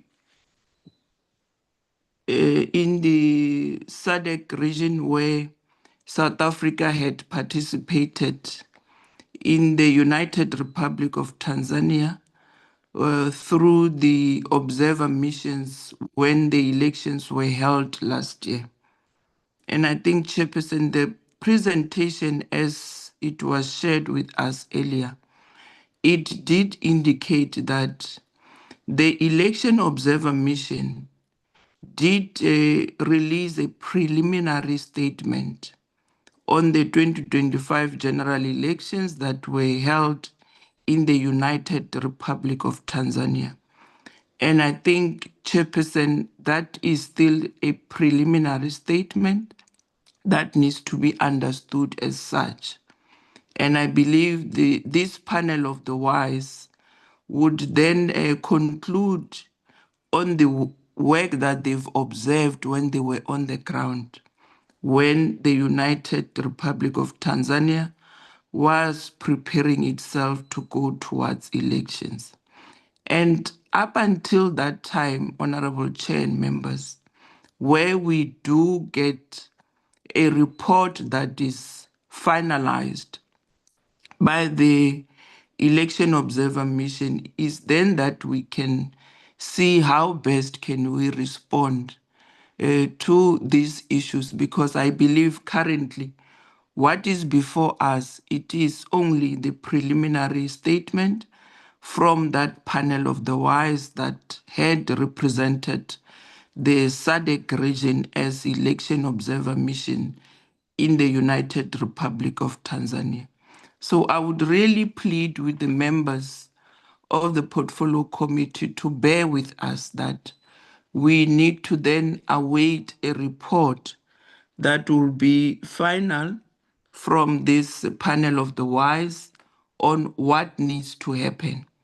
And I think we must also appreciate the fact that even from the AU point of view, there is that work that is being done to make sure that we do really look in detail as to how did the elections in the United Republic of Tanzania go in terms of them having to meet the governing or the guidelines that are governing the democratic election of all the heads of states that we have within SADC and beyond. So the work from SADC must also be compiled together with the observations from the AU team of election observers that were really closely monitoring the situation in the 3rd of November general elections that were conducted in Tanzania. So we will then have to come back to the portfolio committee once those processes are concluded, and we'll share the information that our observer missions have managed to identify and the recommendation that would be final in terms of the electoral outcome of the elections that were held last year on the 3rd of November 2025 in the United Republic of Tanzania. So that's how we will respond to the issues as raised. And I think Honorable Lichiwe Chabalala, together with Honorable Mklongo and Honorable Meishwe and Honorable Mgwagwa, they had really elaborated in detail as to how should we behave and also treat this kind of conducts from other member states where they go to a point of even violating the guidelines that are governing the democratic elections of our heads of states. The other issue, Chairperson, is with regard to the issue that honorable members have raised with regard to our diplomatic relationship with the Islamic Republic of Iran. I think, Chairperson, from where we are as DERCO, we do have historical ties with the Islamic Republic of Iran. They are not starting now because there is currently a conflict situation that is happening in the Gulf region. We have been relating at a diplomatic level with the Islamic Republic of Iran, and those relations are historic. And it can be correct that we are being asked these questions because we do have the conflict that is currently ongoing in the Gulf with regard to the military aggression by the United States and the Israeli government to the Islamic Republic of Iran.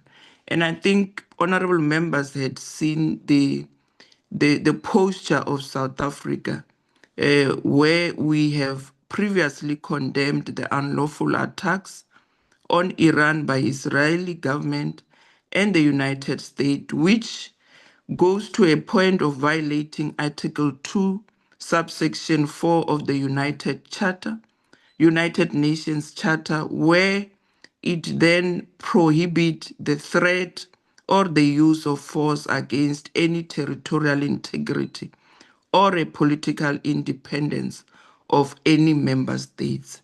These principles are fundamental to the international rules-based order and must always be upheld by all member states. And we had gone to a point of issuing a statement on the 6th of March, where we elaborated in detail how we expect the two conflicting parties to really resort to diplomatic channels to try to find common grounds in the ongoing conflict that is currently happening in the Gulf currently, or in the Middle East. So we would continue to encourage those that are involved in the ongoing conflict in the Middle East to really utilize diplomatic channels to resolve whatever dispute that they might be having against each other. And I think you have also seen the statement as issued by the President of the Republic of South Africa on behalf of all of us with regard to the process of condemning that military aggression by the United States of America and the Israeli government to the Islamic Republic of Iran.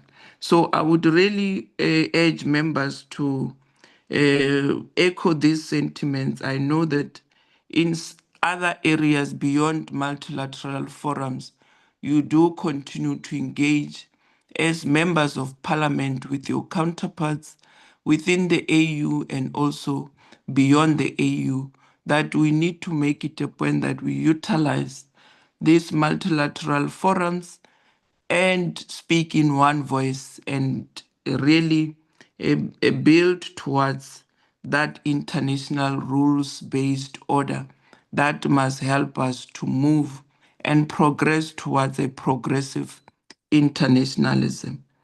Chairperson, the second issue that I want to just summarize my responses on is with regard to the issue that was raised by yourself, Honorable Chairperson, with regard to the conduct or the behavior of the ambassador designate of the United States of America since his arrival in the Republic of South Africa, and indicate that indeed the ambassador designate for the United States of America did present his copies of the letters of credence to the chief of protocol, the chief of state protocol, and once that is done, then he will then come at a later stage and present the originals to the president of the Republic of South Africa, who's the head of state.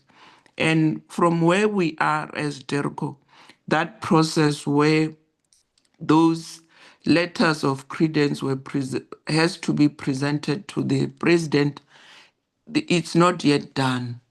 And we would want to urge the ambassador designate of the US to really await for that process to be concluded so that he can officially commence with his diplomatic work in the Republic of South Africa.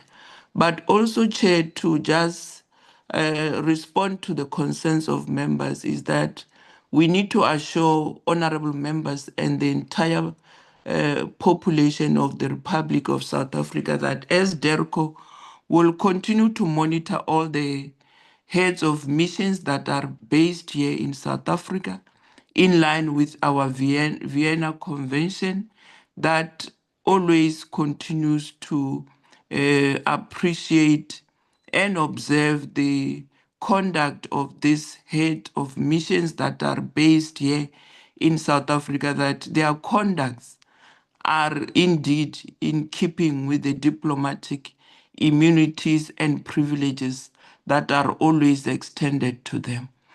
But I want to also indicate that the issue that you also spoke about, Chairperson, where the High Commissioner designate of Nigeria, she can't it is true, Chairperson, she can't do anything up until her credentials are duly presented to the relevant platforms that I spoke about, and ultimately to the head of state who serves as the President of the Republic of South Africa. In this instance, President Cyril Ramaphosa must then receive the letters of credence from these heads of missions that are designated to be working at a diplomatic level with our country, the Republic of South Africa. So we would really want to urge all the ambassador designates to really allow those internal processes to be exhausted up until they conclude and they can start with the work that they are being mandated by their respective heads of states to come to the Republic of South Africa to work at a diplomatic levels with our Republic of South Africa so that we continue to strengthen our ties at a diplomatic level and also at an economic level to see to it that we really build on those relations.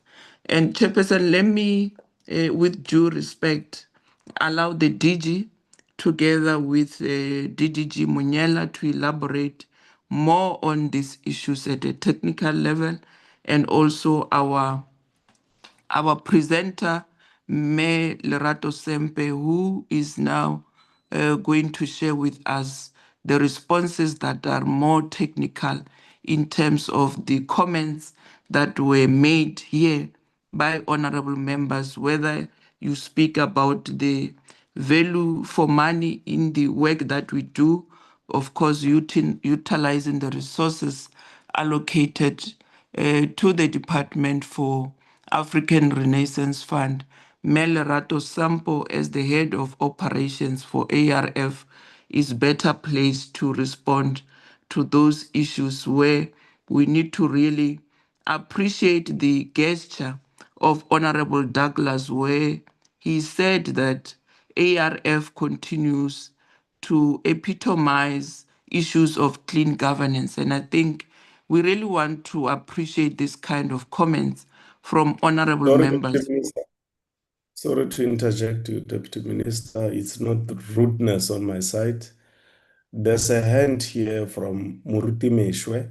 I don't know whether it's an earlier hand or there's an exigency or there's a point of order. Muruti Meshwe?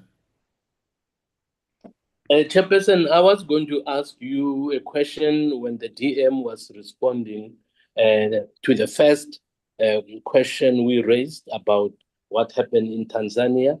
So I wanted to know whether I could interject that time to ask a follow-up while she was still on the question, or I would have to wait until she was done. So that hand has been up from the moment she started talking. Yeah, she's done with her response. She was giving over to the revocrats in the department to strengthen the response. But I'm sure you can. She's listening now. You can make a follow-up. Is that okay, dear? Chairperson, I think what honorable member is requiring might be covered in detail by the responses that would be coming from the Director General. So I would really appeal with the chairperson that can you allow the team from DERCO to come in after I've tried to respond to the questions, and if members are not yet satisfied with the responses, we can then allow for follow-up questions so that we avoid a dialogue. That's fair. Honorable Meshwe, just be a little bit patient. I think that's quite fair. You can now give over. Thanks, Muruti. Yes, DM, you can direct who comes first wherever you know your own sequence from the department. Yeah, thank you, Chair. I think the DG can then take over from here. Then he will hand over to whoever that he believes is more technical to respond to certain questions from honorable members. DG, over to you. Thank you very much, Deputy Minister, Honorable Chair, honorable members. Perhaps I'll start just to sharpen the issue that the Deputy Minister raised about Tanzania and just the framing of the question from Honorable Meshwe. The ARF and by the extension the government of South Africa is not supporting the government of Tanzania. What we had done was through our financing mechanisms supported the election observers that actually engaged in Tanzania during the time of the elections. And that is the nature of the funding. And that is what the Deputy Minister explained, is that the election observers indicated that there were problems with the elections. The AU is dealing with it. We've sent an envoy through the former Minister of Foreign of DERCO, and of course the elders are also involved. But we are not, as ARF, had not directly funded the government of Tanzania, which was the specific question from Honorable Meshwe. On many of the other questions are very aligned, but I'm going to give on the technical issues on impact. I'm going to ask Ms. Sempo to speak on. But there were a couple of questions about the alignment with other development financing institutions.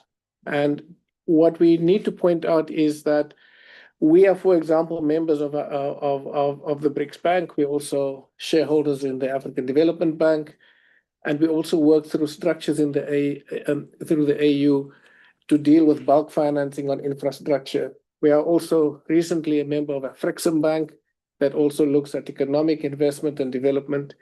And we see the ARF as a corollary. It doesn't replace that. It adds value to that in areas that are chronically underfunded. And what is chronically underfunded is issues of democracy and governance. And that's why we fund, for example, the institutions that support democracy on the continent. And the requests do come from these institutions themselves. So we are very request-based. And it's part of what we're trying to deal with. And your own summary on SATPA is that SATPA would allow us to become a lot more innovative by becoming a grant-making institution that has the ability, for example, to set up an endowment, as you suggested, Chair, that we are not always dependent on the fiscus. And that's why that act is still so important, and we're hoping to get that to the committee in this year. And we, as you may recall, Chair, we were ready to present it to Parliament just before the last elections.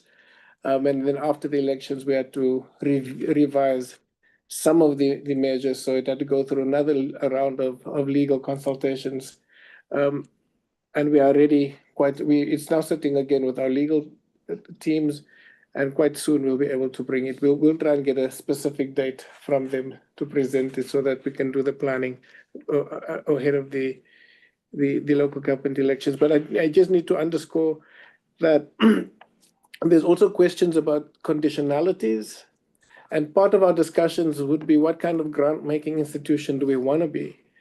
The challenge with grant-making around democracy and governance in the African continent in the past is that it was always done by external agencies with lots of conditionalities. In fact, there was always a joke of, people were saying we are being asked to tell how much democracy we have created for the dollar that we've received, and the conditionalities was sometimes not in the interest of mainly NGOs and some states who received that. So we are also very mindful of not moving into a transactional mode of engagement. And once I think we put the SATPA bill in front for discussion, we can also look at what are the kind of aims and objectives that may be different to what we have in the ARF, because we really need to migrate towards that grant-making institution that complements, even the DBSA, which is involved in bulk infrastructure financing, not only in South Africa, but in the region, and working with the AFDB, BRICS Bank, the AFCFTA, that's also going to be looking at, the kind of linkages from a trade in goods and services and products, and also how then do we, as the AFCFTA, engage with other major projects and goals of concern to South Africa and the continent, such as the critical minerals framework that we have just produced through our G20, and that was overwhelmingly supported in the last summit of the African Union. So I do think there's been quite a few questions on the impact, and perhaps give over to the team sitting next to me. Ms. Sempa, over to you. Thank you, DG, and thank you, honorable members. Honorable members, you might recall that we presented a detailed impact assessment. And this impact assessment was looking into the spending and the alignment and the support towards the foreign policy objective and the ARF Act. And we have aligned that methodology to the report that we presented today. And I think one of the key questions is to say who will do it. And hence, in our response, we indicated that every 3 years, we will do it by an independent service provider who will come with more objectivity to assess the work that we have done. But for the purpose of this report, we used our monitoring and evaluation processes to arrive at the conclusions. And this is linked also to the issue of saying value for money, which is one of the key aspects that are also attended to in the impact. Value for money means that you need to have alignment between project outcomes and actually what you had achieved. And hence, as the ARF Secretariat, we are engaging the implementing partners and always do project oversight where the projects are implemented so that we are able to find a linkage between the two. And secondly, the other issue that contributes is that ARF does not transfer money to the government that we are assisting. But however, we have a project plan that is developed with implementing agents where we're tracking the spending in terms of the items and also the procurement processes of those institutions. We provide oversight. And that mechanism has been assisting us to ensure that the funds are directed to the intended recipients. And we also further engage the concerned recipients. Hence, you find our teams, for example, in Tindouf, where the Western Sahara community is, our team was present there to hand over this project. And we also have introduced pre-assessment visit, where before we deliver, we also go and confirm project relevance. So that will be covering mainly the issue of the impact. Then there's an issue of structure, which is linked to conflict of interest within DERCO. The way projects are approved, the process is quite a transparent process. You have applications that will be signed off by the DDG, but then you have an evaluation process that is conducted by the ARF Advisory Committee. This committee is comprised of members from National Treasury and also the members from DERCO. So there is a level of objectivity on how the evaluation process is done. And it looks into the relevant strategic priority and the funding and whether to say the timelines for implementation, are they really feasible? And once that evaluation is done, then you have submission to the Minister of DERCO, which is another layer that comes with a different view. And the Minister of DERCO, if he is in agreement with the recommendations of the committee, then writes to the Minister of Finance, where you also find another objectivity, and that's when a project is approved. But furthermore, in terms of governance, then we report to our risk management committee quarterly and the audit committee on the progress of the funds. They look into new applications. They also look into the project management principles. So in terms of the governance structures, those governance structures have been tied to ensure that we achieve the clean administration. But then the previous impact assessment had issues on our monitoring and evaluation. Hence, in our conclusion, we are emphasizing to tighten and make sure that M&E part, we cover that.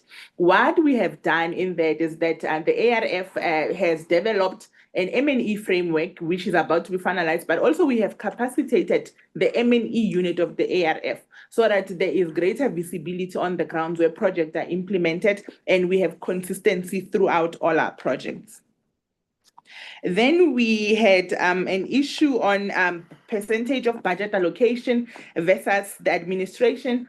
Honorable members, the ARF as a fund, all the employees that are the ARF, they are employees of DERCO, which means administratively, the salaries, the traveling is spent on DERCO's budget vote. So what you see when we report on our budget allocation is mainly for projects. There's no other expenditure. So then you have that clear distinction to say what is allocated by Treasury goes to projects. And I think this response also responds to the percentage of the budget from DERCO's budget. When we are under one budget vote, but however, our allocation comes clearly singled out to say for the ARF, this is the allocation. For 25-26, our allocation has been 55 million, and we plan for that per objective, not per country, because we are a reactive mechanism. So you can plan to say, I will spend that money on socio-economic development, but if you have floods in Mozambique, where you're receiving a funding request that South Africa wants to support, then you have to redirect following processes. So that's how the budgeting mechanism is conducted. Then on the issue of underspending, which was raised by Honorable Mhlongo, there's different factors that cover the issue of underspending. You firstly have a dependency. As ARF, you have a dependency with certain projects. For example, for the Sahara, modular schools, the plan is to partner with our Department of Public Works. But however, some of these dependencies result in certain delays, and that overlaps into other financial years. But at budgeting point of view, the budget funds has already been allocated.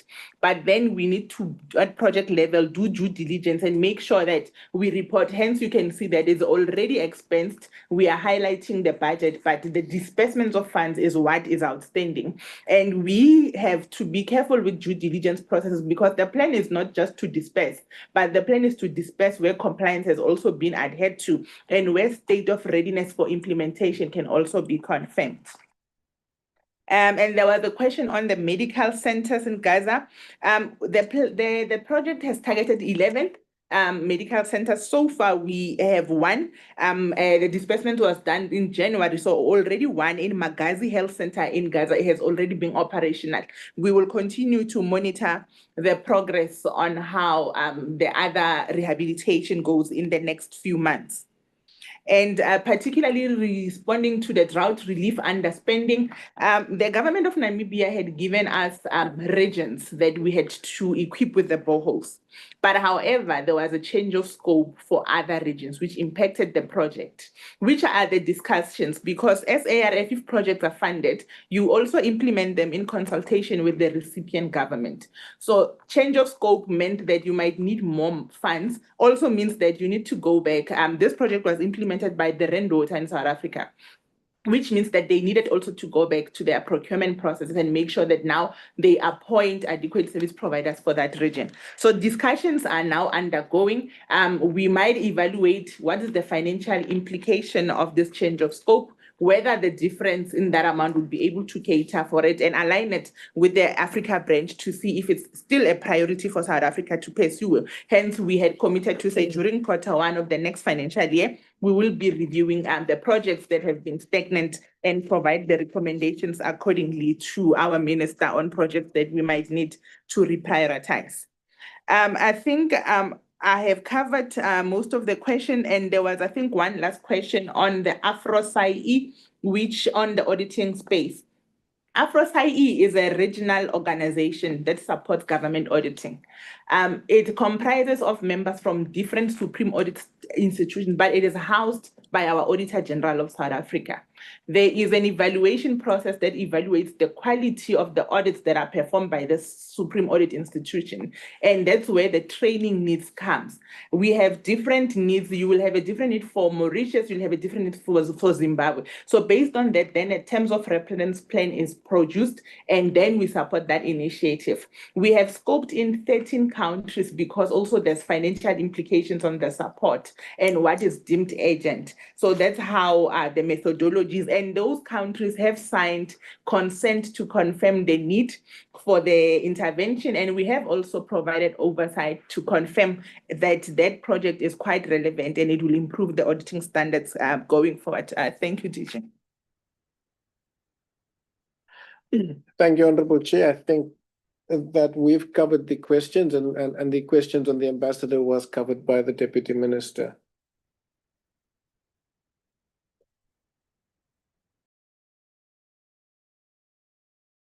Thank you very much. I see the hand of Muruti Muswe. Thank you, Mr. Chairman. Back to the question on Tanzania. I heard what the DM said, that they don't give money to the government itself. Now about the observer mission. Those who participate in that, I heard that they are still working on a report. So what I want to know is how long it will take for the report to be released, because one does not want, after what we have seen in that country, that report not to come out and people to think that what happened there is forgotten, it's over. We should not expect anything to happen. The lady herself is now comfortable in the seat as a president. We do not want that to happen, because that would be very bad for Africa. That would be very bad for Africa.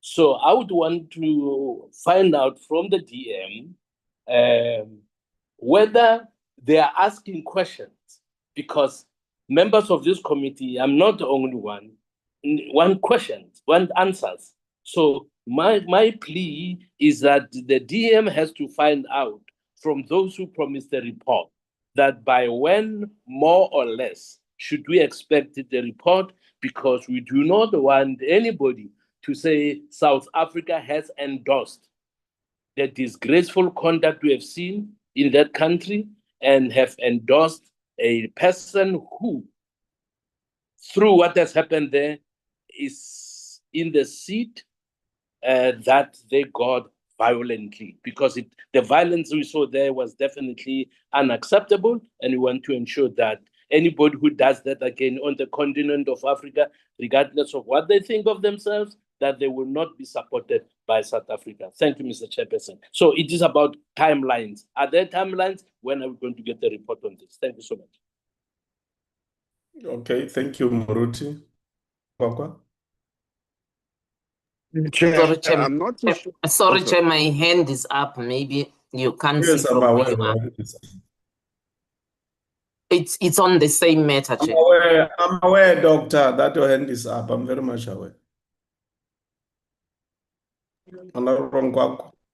Chair, if we are not going to be a transactional in our approach, I don't know whether it's the DG, how do we ensure that our comrades on the African continent are accountable, especially for the resources we give them? How do we ensure that there's alignment between the values we espouse as a democratic country and their values, which goes to the heart of the point that even Dademeshwe is making? But my concern is more broadly, is slightly broader, in the sense that we tend to have these projects in various countries, some of whom on paper share our values, but they don't put them in practice or contradict our interests. I think we are very soft insofar as that is concerned. How do we ensure accountability in the instance where they contradict our foreign policy positions on matters, or they do not share our values? Thanks very much, the doctor. Thank you, Chair. I just want to support the view of Ntate Mishwe. I think Comrade Kwanga is doing the same. Can we please put a timeline? You know, when we were in Lusaka, the ambassador had said it was a matter of days, I think, before the report was going to come out.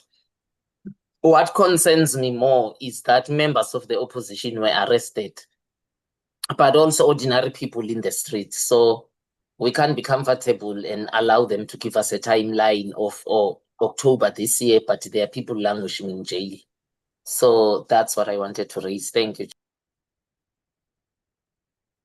Okay, DM.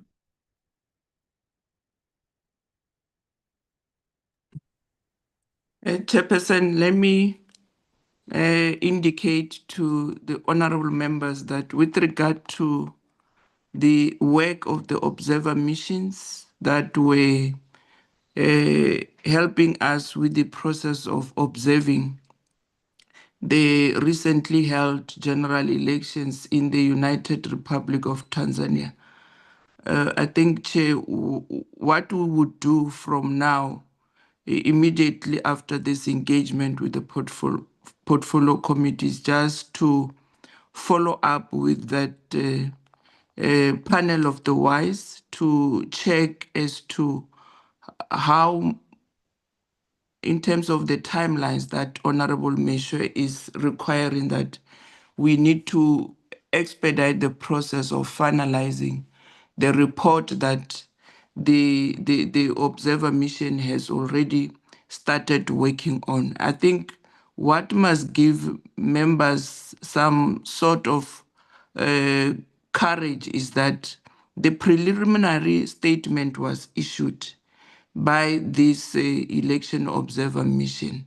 And in their observation, Chairperson, there is that indication that the election that were held in Tanzania fell short of meeting the requirements outlined in the SADC principles and the guidelines governing the democratic elections of presidents.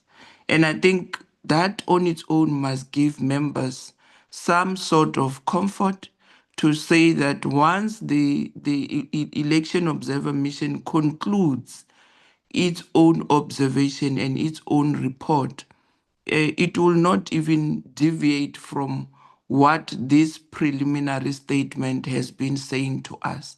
And like what the DG has indicated, that even from the AU's point of view, there is that work that is being done to really assess these elections that were recently held in Tanzania, whether they were meeting the normative framework of the AU in terms of constitutional democracy that we always want to adhere to as various member states in the continent of Africa.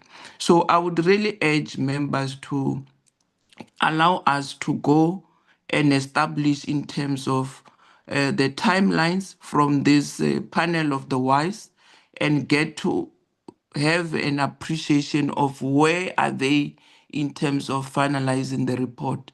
And once that is done, Honorable Chair and members, we would then come back to this portfolio committee and give members a detailed, finalized report from this election observers that were representing our country in the United Republic of Tanzania.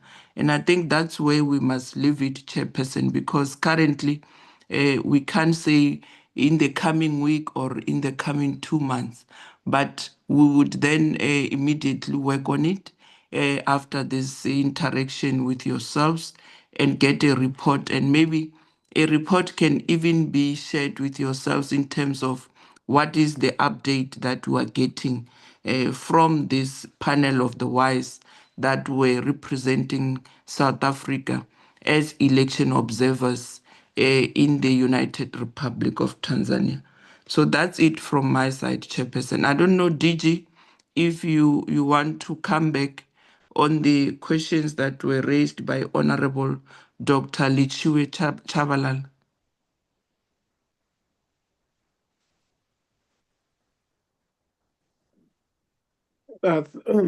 Thank you, Deputy Minister. No, I think you've covered the approach to Tanzania. That was the follow-up questions.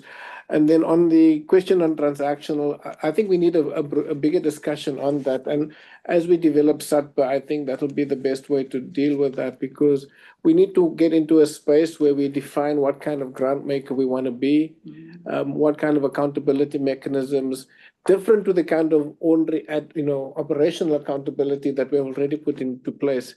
And there's lessons to be learned out of this.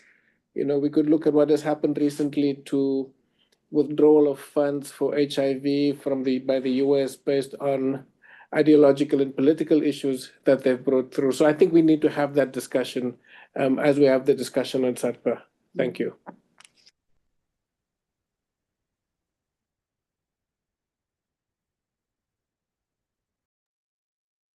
Are you all right, DM? You don't have last words, so I must close the meeting.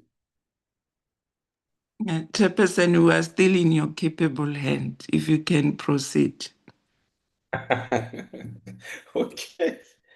Thank you very much, DM. I want to thank you for leading the team from DERCO to come and account to the portfolio committee. This is compliance with the Constitution of the Republic and compliance with the rules of Parliament, that the executive is accountable to Parliament through the portfolio committee. So we want to thank you for doing that, and also for responding in the manner in which you did, together with your team, to the issues that have been raised here. We are looking forward to you indicating to the Republic on what's going to happen to the Hermanas encounter between the ambassador designate of the US and those that he interacted with. We are also looking forward to getting feedback on the ARF bill.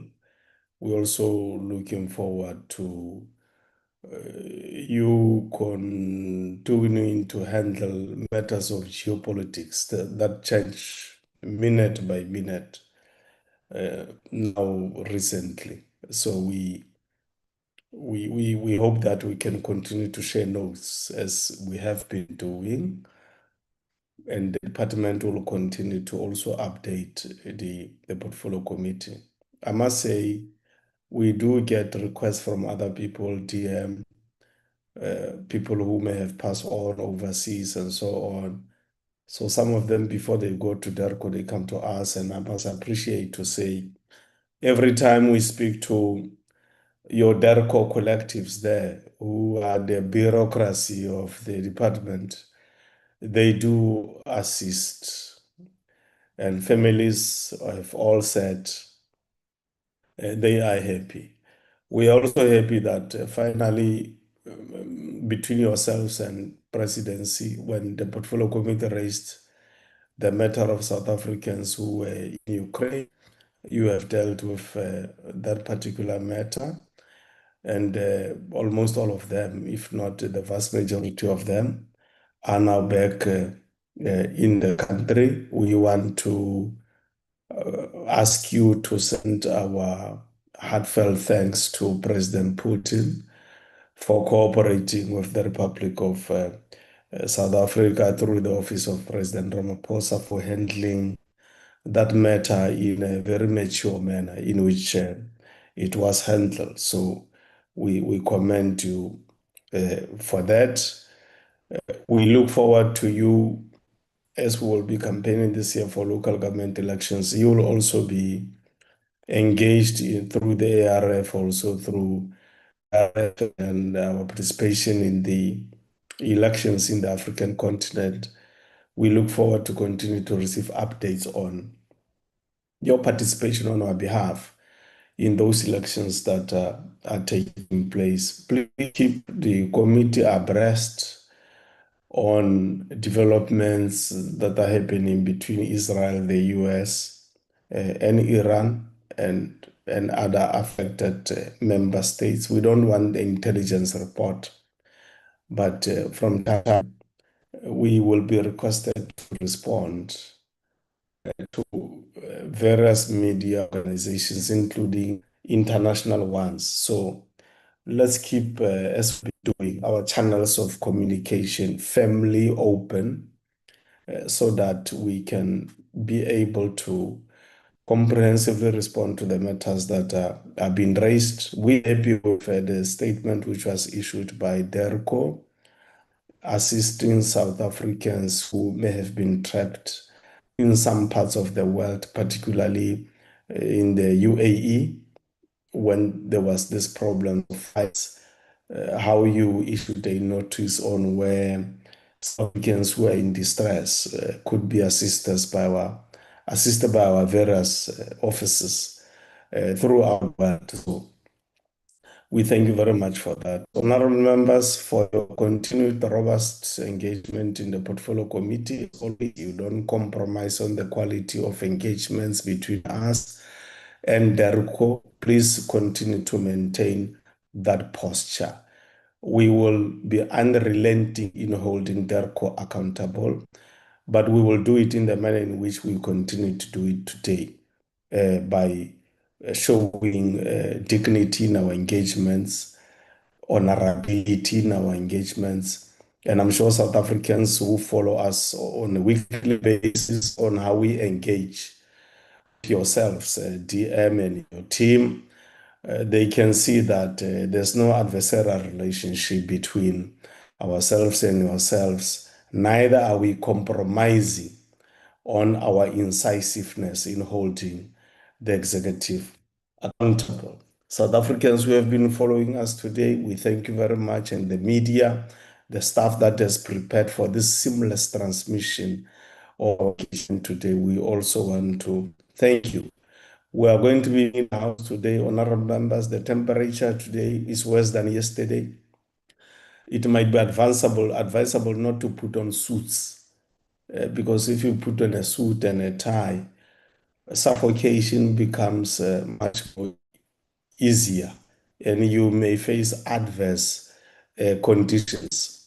Consumption of liquids, especially water, is very important because it's very, very hot now here in Cape Town. We don't know whether the sitting will proceed. We hope Parliament has sorted out all the glitches of yesterday's ventilation problems. If not, it will not come from our side here in the Portfolio Committee. It will come from Parliament. But otherwise, all things being equal,